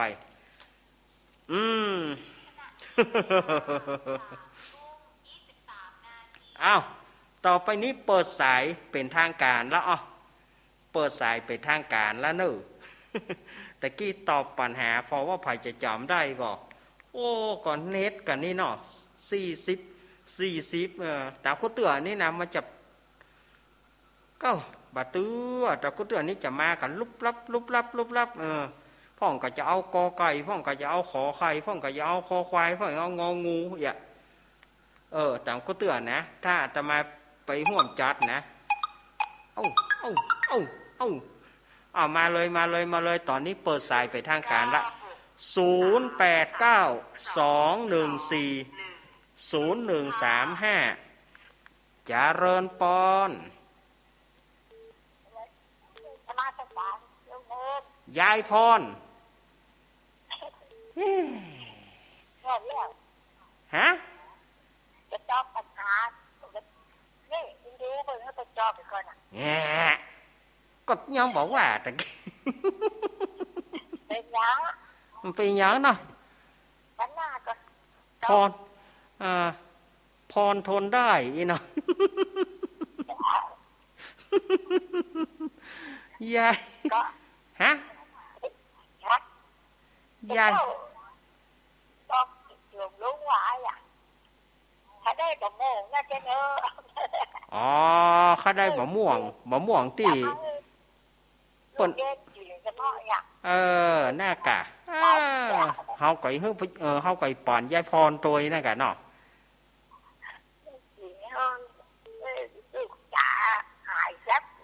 นั่นนักก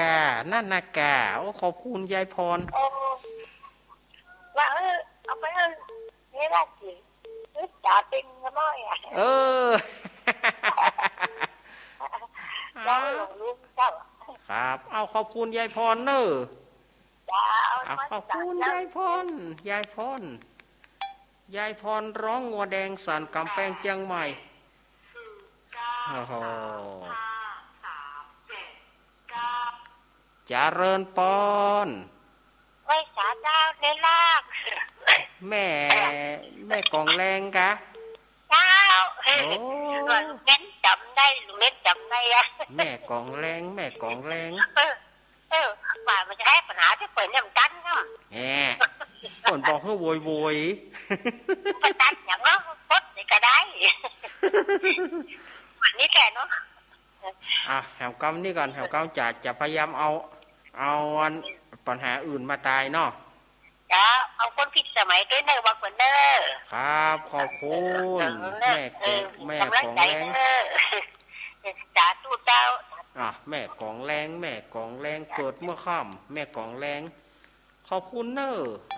มา0892140135เจริญปอนแม่สีทอนเจ้าฝนตกมาตักเงินจะถามก่อนป้าทอตกกะฝนตกลมมันลมไม่สีทอนเนี่ยฝนลมนะกะเจ้าแล้วก็ปลอดภัยเลยพอดทำ3ลูกเลนบอกตั้งเจว่าตั้งปากตั้งเจริญนี่ไฟฟ้าดับอีหรอตะคืนนี่นะจ้ะไฟฟ้าดับเลยก็กดฟ้าห้องอย่างหน้าตัวตะคืนนี่นะขะลึงโอ้ฟ้าห้องเกินห้องอย่างเดียวกันนะจ้ะเฮ้ยว่ะฟ้าห้องอย่างเดียวกันนั่นน่ะถูกได้ปิดโทรศัพท์หมดอันนั้นเนาะชัดเจนดีแน่ลูกเนนน้ำมนต์ก็ได้เรียบร้อยเนาะเจ้าเดียวถามหน่อยวันที่19นั้นไปกับแม่แก้วกับเจ้าไปกะไปวันเดียวกันพอดีนั่นกะไปป้ากับปุ้นเนอเจ้าป้ากับเพื่อนแม่ดิ้นดอยนางแก้วป้ากับปุ้นเนอแม่สีทอนเจ้าขอบคุณแม่สีทอนแม่สีทอนเปรมจิตพื้นเพเปิ้นนี่หรอแม่ของนี่นะ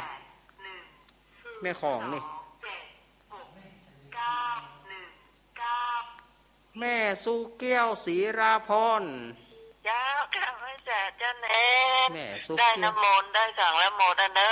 ได้หมดแล้วเนาะได้เงินวันนั้นแล้วเลยบัดดอกเพื่อนดอกเสียเจ้า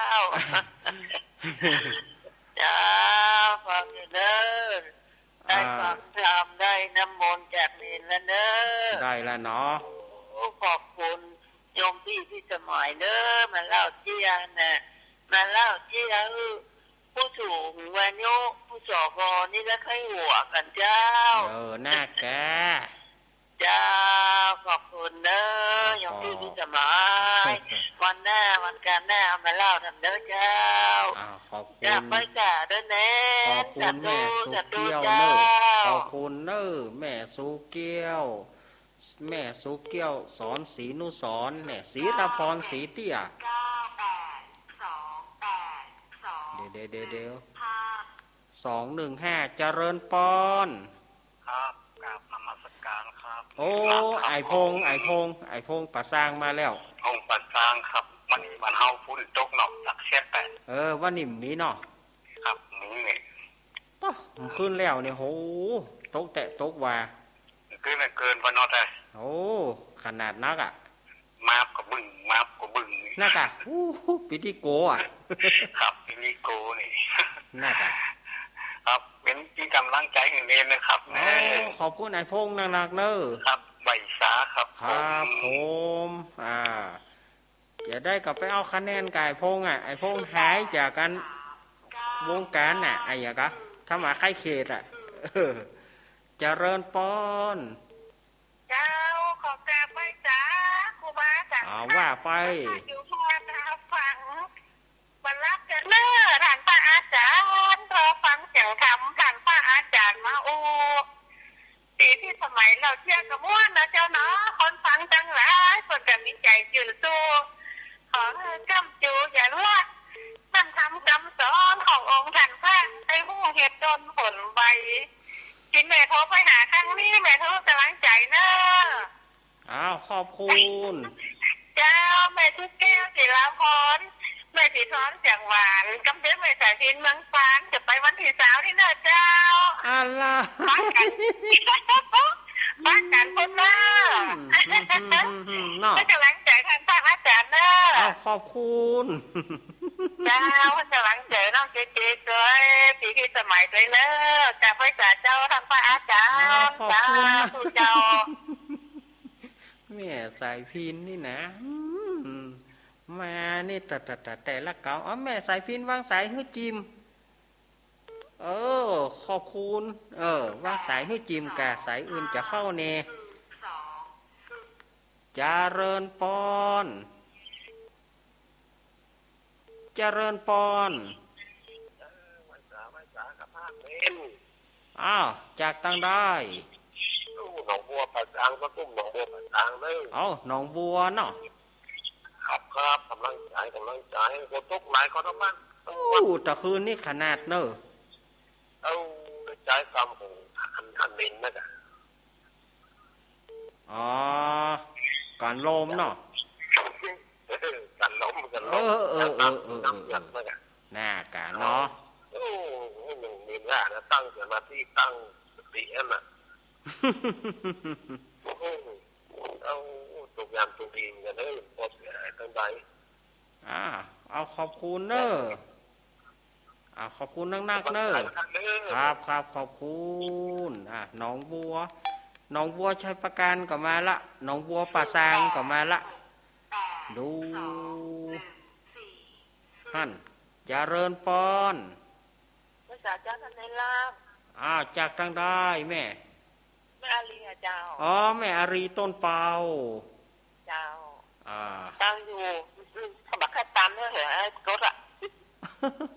กดบอกแค่ตันเปิ้ลเจ้าฟังตลอดนะเจ้า ครับฟังตลอดเนาะ เป็นกำลังใจให้นะเจ้า ครับ เจ้าภาษาเจ้า แม่อารีต้นเปาสันกำแพงนี่โอ้เปิ่นตายเพลงเน็ตนะแม่อารีนี่นะปั๊บตายเพลงนี่ปดแม่ส่องสีนี่แม่บุญเจริญปอน วายฉาเจ้าลูกเน้น โอ้แม่เฮามาละแม่เฮามาละแม่บารับเตอแก ไปรับถ้าฟังลูกอยู่แล้วนะคะ ตะคืนฝนตกก็แม่ ปะโต๊ก ฮะ ยี่คืนตัวโต๊กอยู่วัดมกมาอันมืดฝ่ามาฝนมืดกำหายไปเนี่ย แฮ่ ฝนตกฝนตกนอกแท้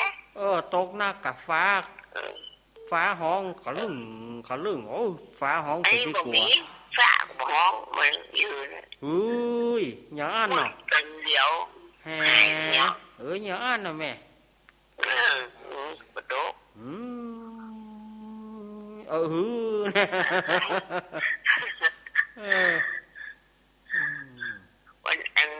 วันที่9อยู่ไปวัดดอยนางแก้วอีบอกวัน ที่ ที่19แม่ 19จะไปเหรอกรรม ฝากใจมือขอโมทนาเกิดไปบน สาธุเนอะแม่เนอะ เจ้า ครับอีแม่อยู่ดีมีสุขเนอะ เจ้า แม่บุญหลงเปิ้นอายุเต่าแม่เฮาเปิ้นเป็นแม่สิวอีเตอะเปิ้นอายุเปิ้นเต่าแม่เฮา88โอ้แต่เปิ้นโทรศัพท์นี่ปั๊บเหมือนกันเนอะแม่บุญหลงนะเจริญปอนแม่ใส่ท้อง เจ้าชัดเจนลีอยู่มีฝนบ้านห้องยังตกจะนักอาจจะได้ น่า บ้านห้องตกน้ำปดเต้าเนี่ย ก่อนหน้า ตกนักขนาดเจ้า ก่อนหน้า ก็ถึงว่า ลีจะจันนัก ลีบ่มีว่ามันมาเป็นบ่อน วันนี้โทนยายหลงจุงขึ้นละ เนาะ มีมูลเอากำลังใจว่าเนนนะเจ้า ยินดีแม่เนอะแม่สายทองแม่สายทองธัญเกี่ยวพี่สาวไอ้นัดไหวเลยไอ้นัดว่าพี่สาว พี่สาวไอ้นาถวัฒน์ว่าอ่ะอันนี้ใครหัวเอ้ามาแถมมีหน่อย0892140135มาเลยเจริญปอนว่าได้น้ำมูลแล้วได้น้ำมูลแล้ว ได้น้ำมนต์แล้วเนาะครับได้ละโอ้ เอ้าฟังเกือบฟังยังเรียบร้อยหมดแล้วท่านเรียบร้อยแล้วเนาะก็เรียบร้อยกะครับตอนน้ำมูลแล้วเมื่อกี้ผมได้บอกเพื่อนบ่ได้บอกเนาะตะกี้เนาะขอบคุณครับแต่วันนั้นมีโทรหาอาตมาโอ้ป.5 ค่ำ3 ค่ำ4 ค่ำก็หาจารย์ฝังเกลือโอ้เจริญปอนอาหารเน้นใหญ่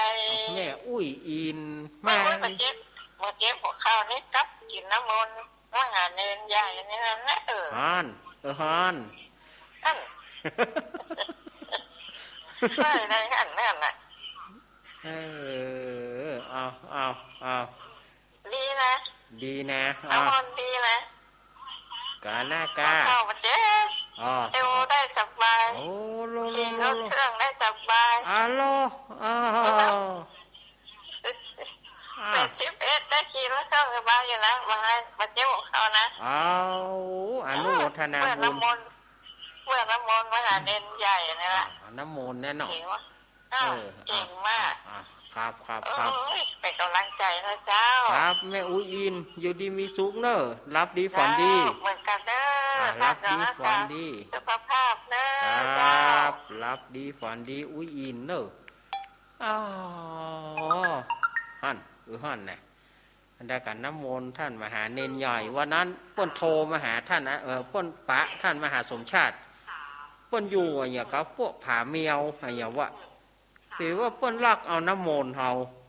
เจริญปอนสวัสดีครับโอ้จากทางใด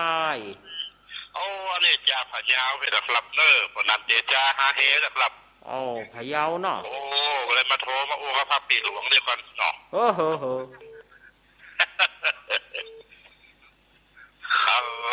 กรุงรัตนโกสินทร์ก็240 กว่าปีมาเนาะ240 ปีแล้วป้อแหนนครับผมสมัยนั้นปนันเดจาเป็นละอ่อนอยู่เลย525นั่นนะ525เนาะครับผมตอนนั้นเพลงบุญศรีกำลังดังกันนะตอนนั้นเนาะหน้ากะเพลงบุญศรีเพลงดังไอ้เก่าเนี่ยเนาะตอนนั้นนะเนาะ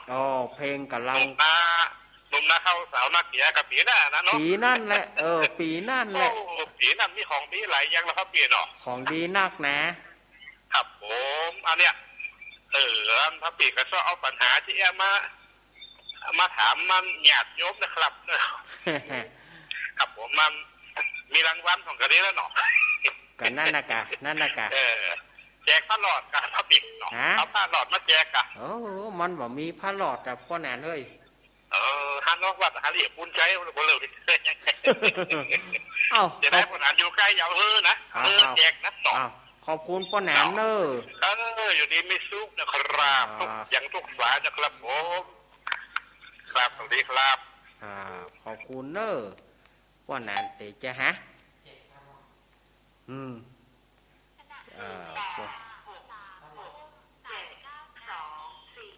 เจริญปอน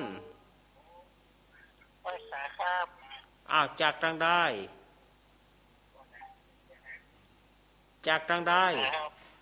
ฮะจากทางใดลุกไปเนี่ยบารุษได้อยู่ฮะจากป้อนานปานดอนใจครับป้อนานปานดอนใจเนาะซื้อมาขายจากวัดลำพูนครับป้อนานนี่ป้อนฟังเดี๋ยวสุมาป้อนานปิดวิทยุก่อนสุมาแหะมันไปศูนย์กับอีลูกเดี๋ยวกันเนอะป้อนานว่าจะได้ฟังอยู่ครับฟังอยู่เนาะ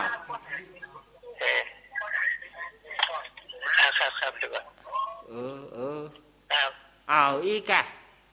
อีกอะฟังอยู่เนอะครับยายเอาน้ำมนต์แล้ววันนั้นคาถานั่นตั้งแต่อย่างได้2 คำอะคาถาที่ฟังเกียนะโอ้มันหมดอกมันหมดเวลามันแล้วนี่ป้อแหนเนาะหมดเวลามันครับเป็นกำลังใจเนอะครับขอบคุณป้อแหนเนอะเนี่ยอาตมาว่าตั้งแต่น้อยแต่ลอยละอาตมาว่า15 ปีเนี่ยอาตมามานั่งจัดเนี่ยอาตมาได้อู้ถึงการฟองเกลือเนี่ยบอกว่าวันเดือน6เหนือออก1 ค่ำเท่านั้นนะแต่ญาติโยมเปิ้นก็ยังบ่ค่อยเข้าใจแต่เตื้อนะ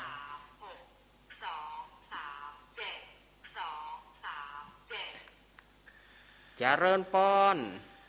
ไม่สาเจ้าลุงเนนจากทางได้โยมชื่อแม่วันดีกาลพัฒน์บ้านมิตรลามตำบลบงปามอำเภอแฝงเจ้ากำลังโทรมาหาลูกเนนเป็นครั้งแรกที่เจ้าแม่วันดีอีเนาะเจ้าแม่ว่าจะได้หาแม่วันดีคือโยมแม่ฟังลูกเนนมาเมินแล้วก็ฟังทุกตนทุกองค์โดยเจ้าแต่มีโอกาสที่จะได้โทรมา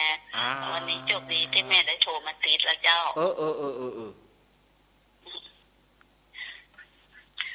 ไปอินเนอร์เจ้าสาธุเจ้าสาธุเจ้ายินดีเนอร์แม่วันดีโอนี่เปิ้นสายแรกเนอะว่าโทรแม่ท่านโอ้จาเริญปอนเจ้าสาธุเจ้าแม่น้อมเนาะเจ้าติดเลยเนาะแม่น้อมนี่นะอย่าปั้นนะเจ้ากะอย่าปั้นฮะที่ไหนจ้าแม่น้อมไว้ได้ก็อย่าปั้นพระกะบ่ได้ป้อนแม่น้อมบ่ได้ป้อนนึกว่าอย่าปั้นก็ขอดินกับก็ขอดินเนาะขอดินมานั่งป้อนเนาะเจ้าที่เขาเหลียวปั้นหม้อเนาะแซ่กะเอามาป้อนพระเนี่ยแจกเลยเนาะขอบคุณแม่น้อมเนอะจ้าขอบคุณแม่น้อมสุภาวงศ์มาฝ่ายจะโทรมาแถมหลวงพ่อนิพนธ์นิมนต์ครับหลวงพ่อนิพนธ์พัทยาโนเนี่ยเอาไปเอามาเฮาไปกลุ่มไปก้อนเดียวกันศรัทธาญาติโยมหลวงพ่อนิพนธ์เปิ้นก็ปัญหาธรรมะแต่ละข้อเนาะเจริญปอนลาภาษาลูกเนนจ้าไม่พรมาแล้วติดจิตชิปเติมเวลาลุดจ้าจะถอดใจแล้วนะตับไปถอดกูเตยเนี่ยไปเอาอ่ะก้านยายพรสายค่ะมันหนักเกินกระดาวเนาะก้านยายพรน่ะก้านยายพรนะยายพรมาแล้วเนี่ยยายพรน่ะเจ้าก้านยายพรแต่ยายพรน่ะติดหมอจ้ามอนะกี่รอบก็ได้กี่รอบก็ติดอ่ะยายพรน่ะแต่อันนี้ก็โดนดีเดี๋ยวก็ตกเกิดมาแล้วได้แล้วจ้าได้แล้วจ้าครับให้กำลังใจลูกเนนเนอฟังอยู่เนอจ้าครับเดี๋ยววันจันทร์น่ะจะฟังเขามาตอบปัญหาบ่อยๆเนอจ้าครับอีกอะเนาะขอบคุณเนอแม่พรเนอกำลังใจลูกเนนเนอครับขอบคุณเนอจ้าเจ๊จนไหนเนี่ยไม่ได้ยินเสียงไงวันนี้จ้ามาแล้วเจ๊อ่ะจ้ากำลังใจเจ๊เตยเนอมาแล้วจ้าขอบคุณจ้าขอบคุณแม่พรเนอแม่พรป่าเศร้าเนาะเอี้ยกันเนาะฝนยองมาเฮายองปีกกระไรญาติโยมเฮานี่นะมันเป็นลูกแก่แค่หรอจาเริญปอน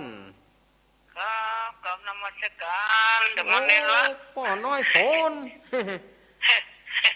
ป่อน้อยโผน ติ๊กโอ้โหแบบก็นี่อะไรล่ะ ม ป่อน้อยโผนป่อน้อยโผนวันที่19นี้ ผม วันที่19นี่ก็ไปก็ ครับ ไปเนาะขอบคุณเนอะป่อน้อยป่อน้อยสุมาเตอะป่อน้อยครอบกับวิทยุไปติ๊กขอสุมาเนอะ0892140135มาเจิญเจิญ ว่ายายน่ะวันนี้มันสะดุ้งลุงแหนนนะตะกี้นะลุงแหนนเพิ่นมานั่งคุมเสียงเพื่อเฮาก็ขอบคุณลุงแหนนนั่งเนอะเจริญปอนหาจากทางใดแม่ลำไยจากบ้านน้ำตาลพระสุขาจังหวัดลำปางจ้าแม่ลำไยนี่หายไปเมินแล้วนี่เธอมันบัดนี้เจ้ามันมาติดได้บ่เจ้าเธอบัดนี้มันตัดเกิดเจ้าก็หายไปจัดเมินน่ะแม่ลำไยนี่นะเธอปวดตาไม่หนักเจ้าแล้วมันบัดนี้เจ้ามันติดเนาะเจ้าได้น้ำมนต์เรียบร้อยเลยได้น้ำมนต์เรียบร้อยได้น้ำมนต์เรียบร้อยบ่จ้าได้น้ำมนต์เรียบร้อยแม่เธอปลูกอันตาแล้วมันบัดนี้เจ้ามันตัดเกิดเลยเจ้าเกาะคาเนาะเจ้าอยู่เกาะคาแม่ลำไยเลยเจ้าแม่ลำไยดอกแม่ลำไยดอกกะลำไยหวานแล้วนะแม่ส้มแป้งน้ำตาลได้แถมขอบคุณเนอะขอบคุณเนอะเนาะแม่ลำไยแล้วมีไหนแม่ลำยองลำยองมีก่อ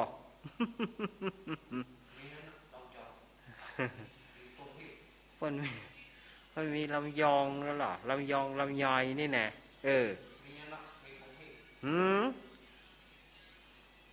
มีก่อ0892140135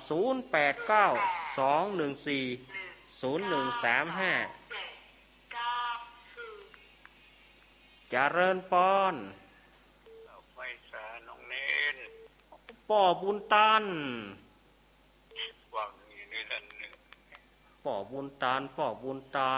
ฟังบนของม้วนได้เกิดโอมาน้องเน้นครับ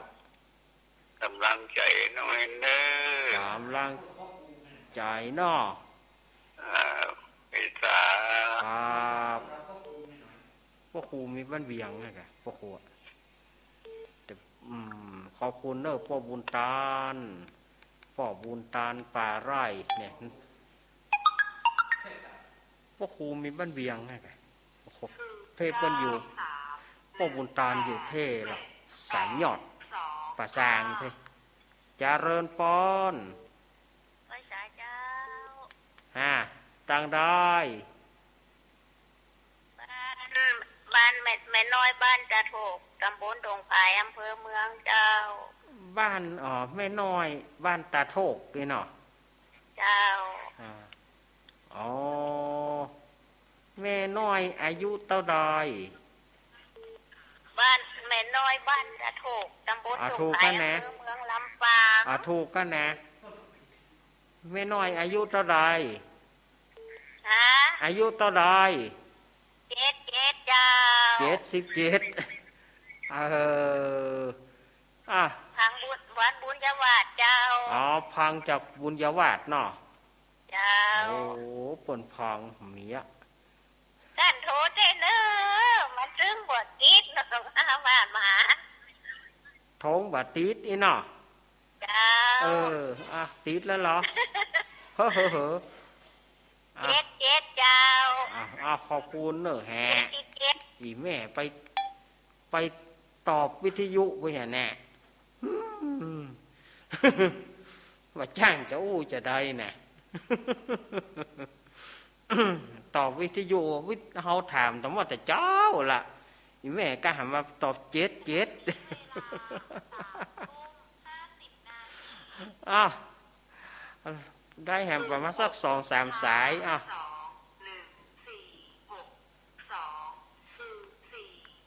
เจริญพรเนรักแม่วิไลพรหมโลกฟังอยู่เด้อแม่วิไรพรหมโรคค่ะไอ้เบอร์ใหม่ เบอร์ใหม่เหรอจ้าแม่เปลี่ยนเบอร์ใหม่เดี๋ยวนี้แม่ใช้เป็นรายเดือนลูกใช้รายเดือนเนาะเจ้าแม่เป็นกำลังใจให้นะขอบคุณอนุโมทนาจ้าบอกพี่สมัยด้วยโอ้ยหัวเราะกบหัวเราะเขียด ต่ออายุให้คนแก่ต่ออายุเนาะเจ้าขอบคุณนะแม่อนุโมทนานะแม่เจ้า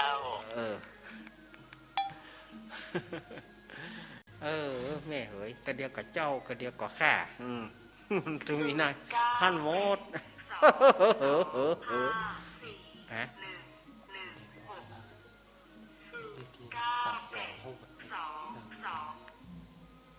เจริญปอนจากตังดอยแม่นิดกะแม่นิดบ้านปงน้องเป็นกำลังใจนะเจ้าแม่นิดขอบคุณแม่นิดเนอะพ่อบุญธรรมย่ำมาแต่แห่น้ำมนต์ก็ได้แล้วเนาะจ้าแม่นิดม่วนดีเนาะม่วนดีบ่จ้าฟังทุกอาการเนาะฟังทุกอาการตื่นโกงอ่ะทั้งตั้งแต่เจ้ามาคืนจ้าเป็นกำลังใจนะเจ้าขอบคุณแม่นิดเนอะจ้าไหว้ศาลเจ้าสาธุแม่นิดพ่อบุญธรรมไหมพ่อบุญธรรมเจริญปอนจากตังดอย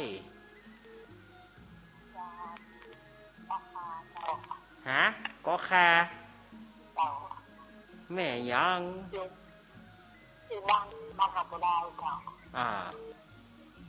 ว่าจะได้ทำนี่จบบริบทเลยจ้ะจบแล้วเนอะทำมหาจัดจบแล้ว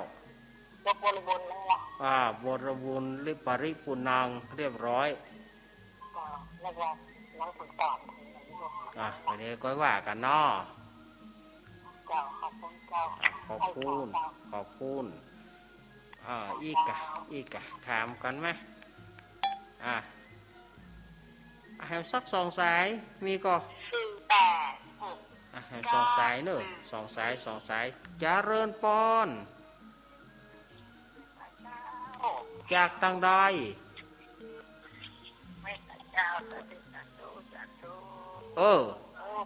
ฟังตลอดเลยนะจากที่ไหนเนี่ยแม่ฟังจากแม่เจ้าสันทรายแม่ชื่อแม่ยังชื่อแม่สีพันเจ้าแม่สีพันนี่กะ แม่โจสันทราย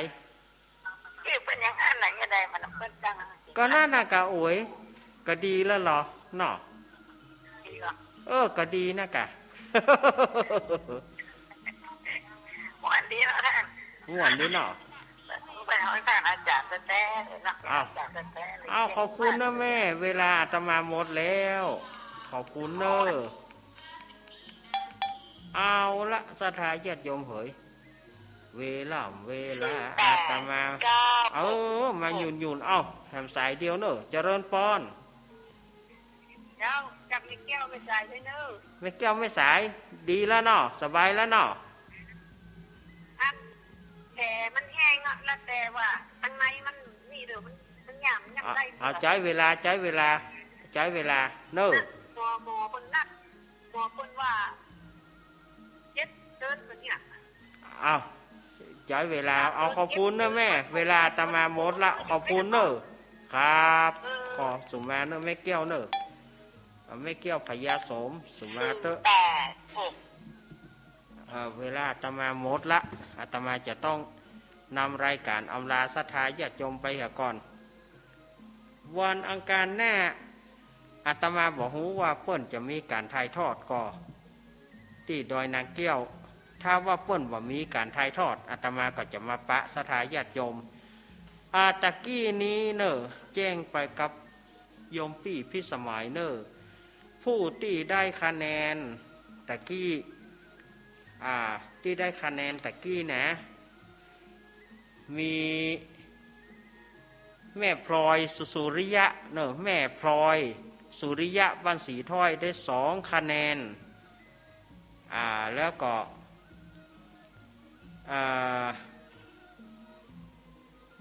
ติดตามหลังตัวไปด้วยฝ่ายที่ได้1คะแนนน่ะตะเกีย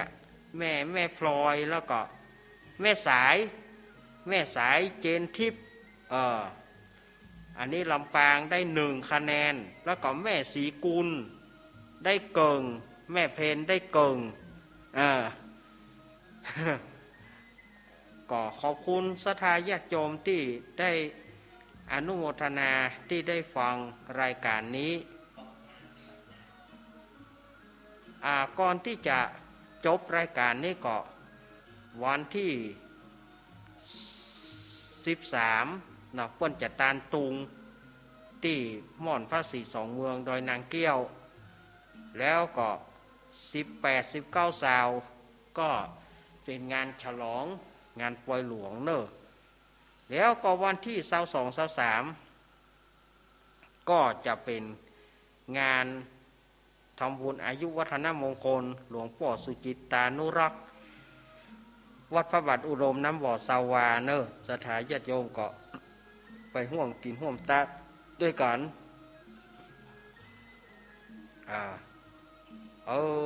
เจก็ว่าขอฝากความขอโทษท่านอาจารย์ท่านบิ๊กบอสเตอร์เนอร์เจว่าวันนี้ติดงานเจก็เข้ามาฝากขอโทษเนอร์นี่หรอเอาละศรัทธาญาติโยมสาธุชนทั้งหลายเวลาอาตมาหมดแล้วอาตมาก็ขอนำเอารายการอำลาจากศรัทธาญาติโยมไปก่อนเอาไว้อังคารหน้าถ้าไม่มีอะไรฟ้าไม่คะแล่มหรือว่าเปิ้นบาทายทอดอาตมาก็จะมานั่งนั่งจ๋าใหม่วันนี้ผิดพลาดประการใดอาตมาก็ขอสุมาอภัยกับศรัทธาญาติโยมไว้วันโอกาสต่อไปก็ปากันเนออายุวันโนสุขังพลัง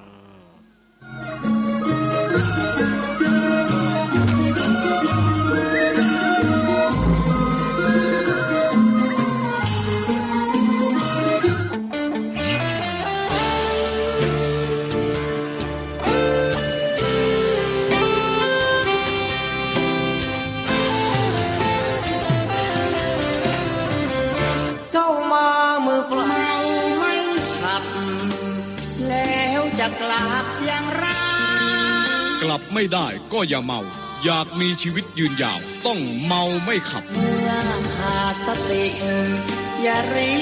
เดี๋ยวจะสะดุ้ง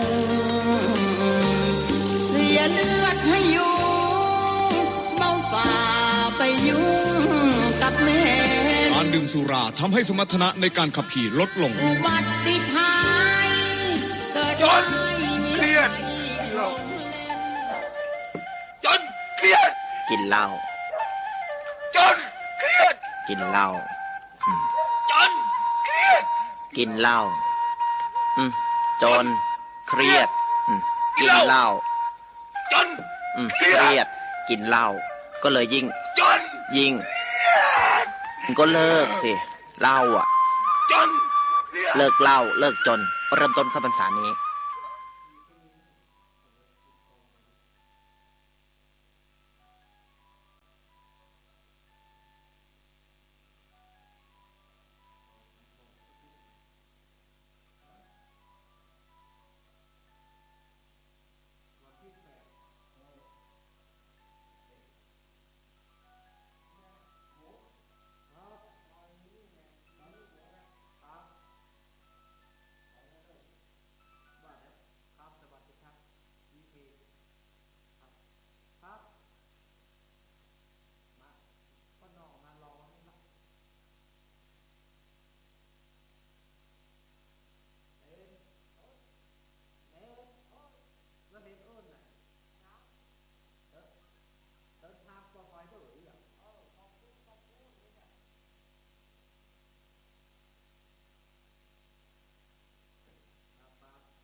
เมเตนะสัจเจนะสุวรรณิโหตุทยังวิราทังอมตังปณิตังยถาจักขาสังกยมุนีสมาหิโตนะเตนะธัมเมนะสัมมาจิเกณเนธัมมิธัมเมรัตนังปณิตังเอเตนะสัจเจนะสุวรรณิโหตุยัมโพธิเตโตปริวันนะเยสุติงสมาธิมานันปริกัญญมาหุสมาธินาเลนะสมโมนะเวทะเนธัมมิธัมเมรัตนังปณิตังเอเตนะสัจเจนะสุวรรณิโหตุเยโกงกะลาอาสัสสตังวสันขาจัตตาริเอธานิโลกานิโหติเต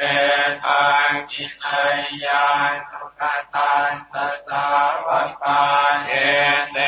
สุตินนานิมหาภลานิธัมมิสังเขรัตนังปณิตังเอเตนะสัจเจนะสุวรรณิโหตุเยสุปโยตามนัสสะทังวิเนนะเนกามิโนโภนมัสสะสนัมมิเต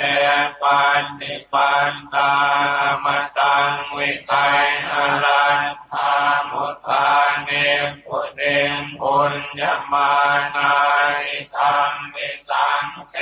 รัตนังปณิตังเกเตนะสัจเจนะสุวรรณิโหตุยตินนะเกโลปัตเวงสิโตติยายะโตติวาเนวิหสัมภกัมมิโยนะโตปะมังสัพพุริสังวัฏฐามิโยอริยสัจจานิอเวชปัสสติธัมมิสังเขรัตนังปณิตังเอเตนะสัจเจนะสุวรรณิโหตุเยอริยสัจจานิวิภาวยันติตัมเทระปัญเยนะสุเตสิตานิเกณจามิเตโหนติปุสสะปมันตานะเตภวังอันตมมาริยันติธัมมิสังเขรัตนังปณิตังเอเตนะสัจเจนะสุวรรณิโหตุสหาวัสสะทัสสนะสัมปทายตยานสุธรรมาจหิตาภวันวิสากายเกติวิจิเกจิตัญญสีลังปตังวาทิยทัตติเกณจิตตัวหปายเยหิจเวปโมตโตจจาริธานานิอภัพโตกาตุงอิธัมมิสังเขรัตนังปณิตังเอเตนะสัจเจนะสุวรรณิโหตุกินจามิโสกัมมังกโรมิปามกังกายเยนวาจายุทธเจนะสาวาภัพโพโสตัสสะปะเทจตายะอภัพปตาเจ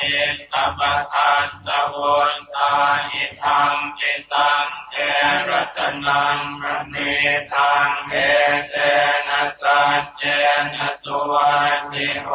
ตุวันนัปปะคุมเทยถาภูสิตังเจกิมหานามาเสปัทมัสมิงกิมเทตัสโมปะมังธัมมวรังนะเตชยิเนภานะคามิงปรมังหิตายะหิธัมปิปุณเทรัตนังปณิตังเอเตนะสัจเจนะสุวรรณิโหตุวโรวรัญโย วรโทวราหะโรอนุต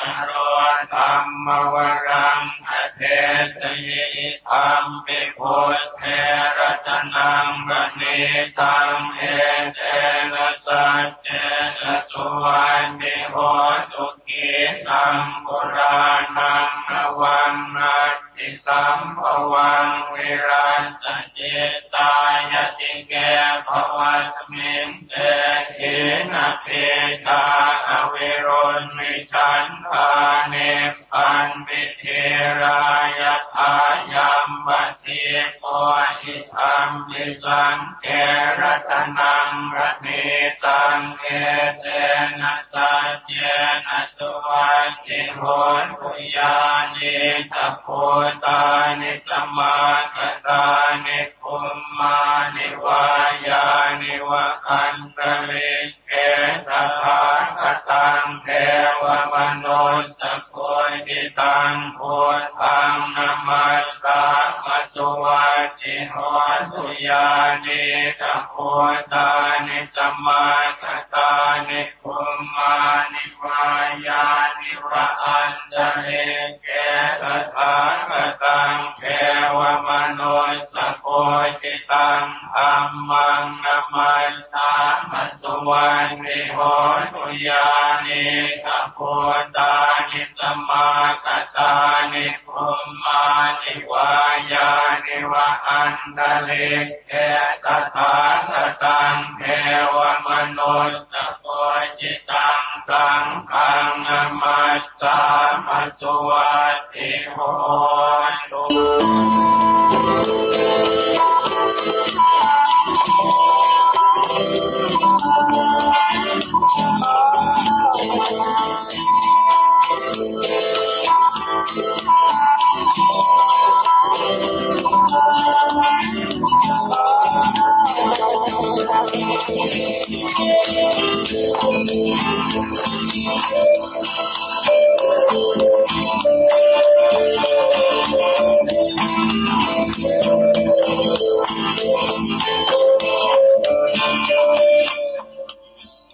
หากว่าเฮาปล่อยให้โชคดีที่เฮาได้รับอยู่นี้ผ่านไป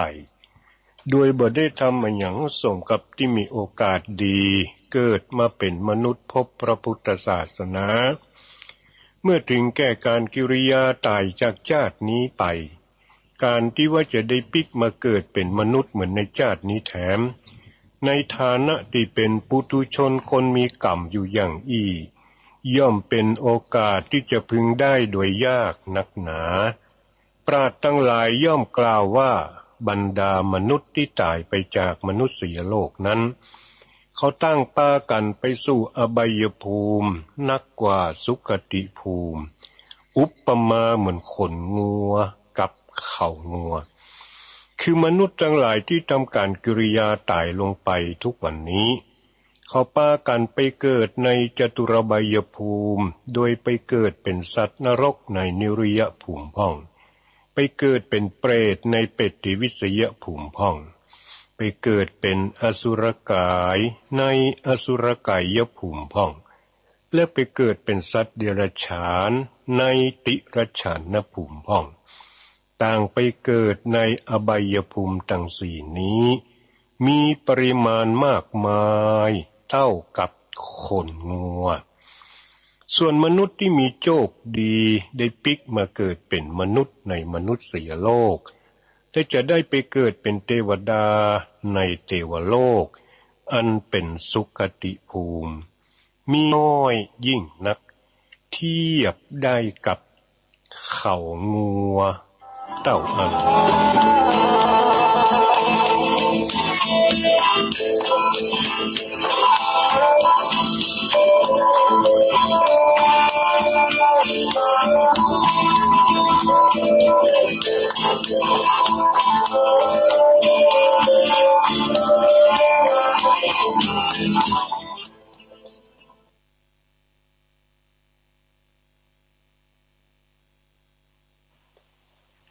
กราบไหว้สา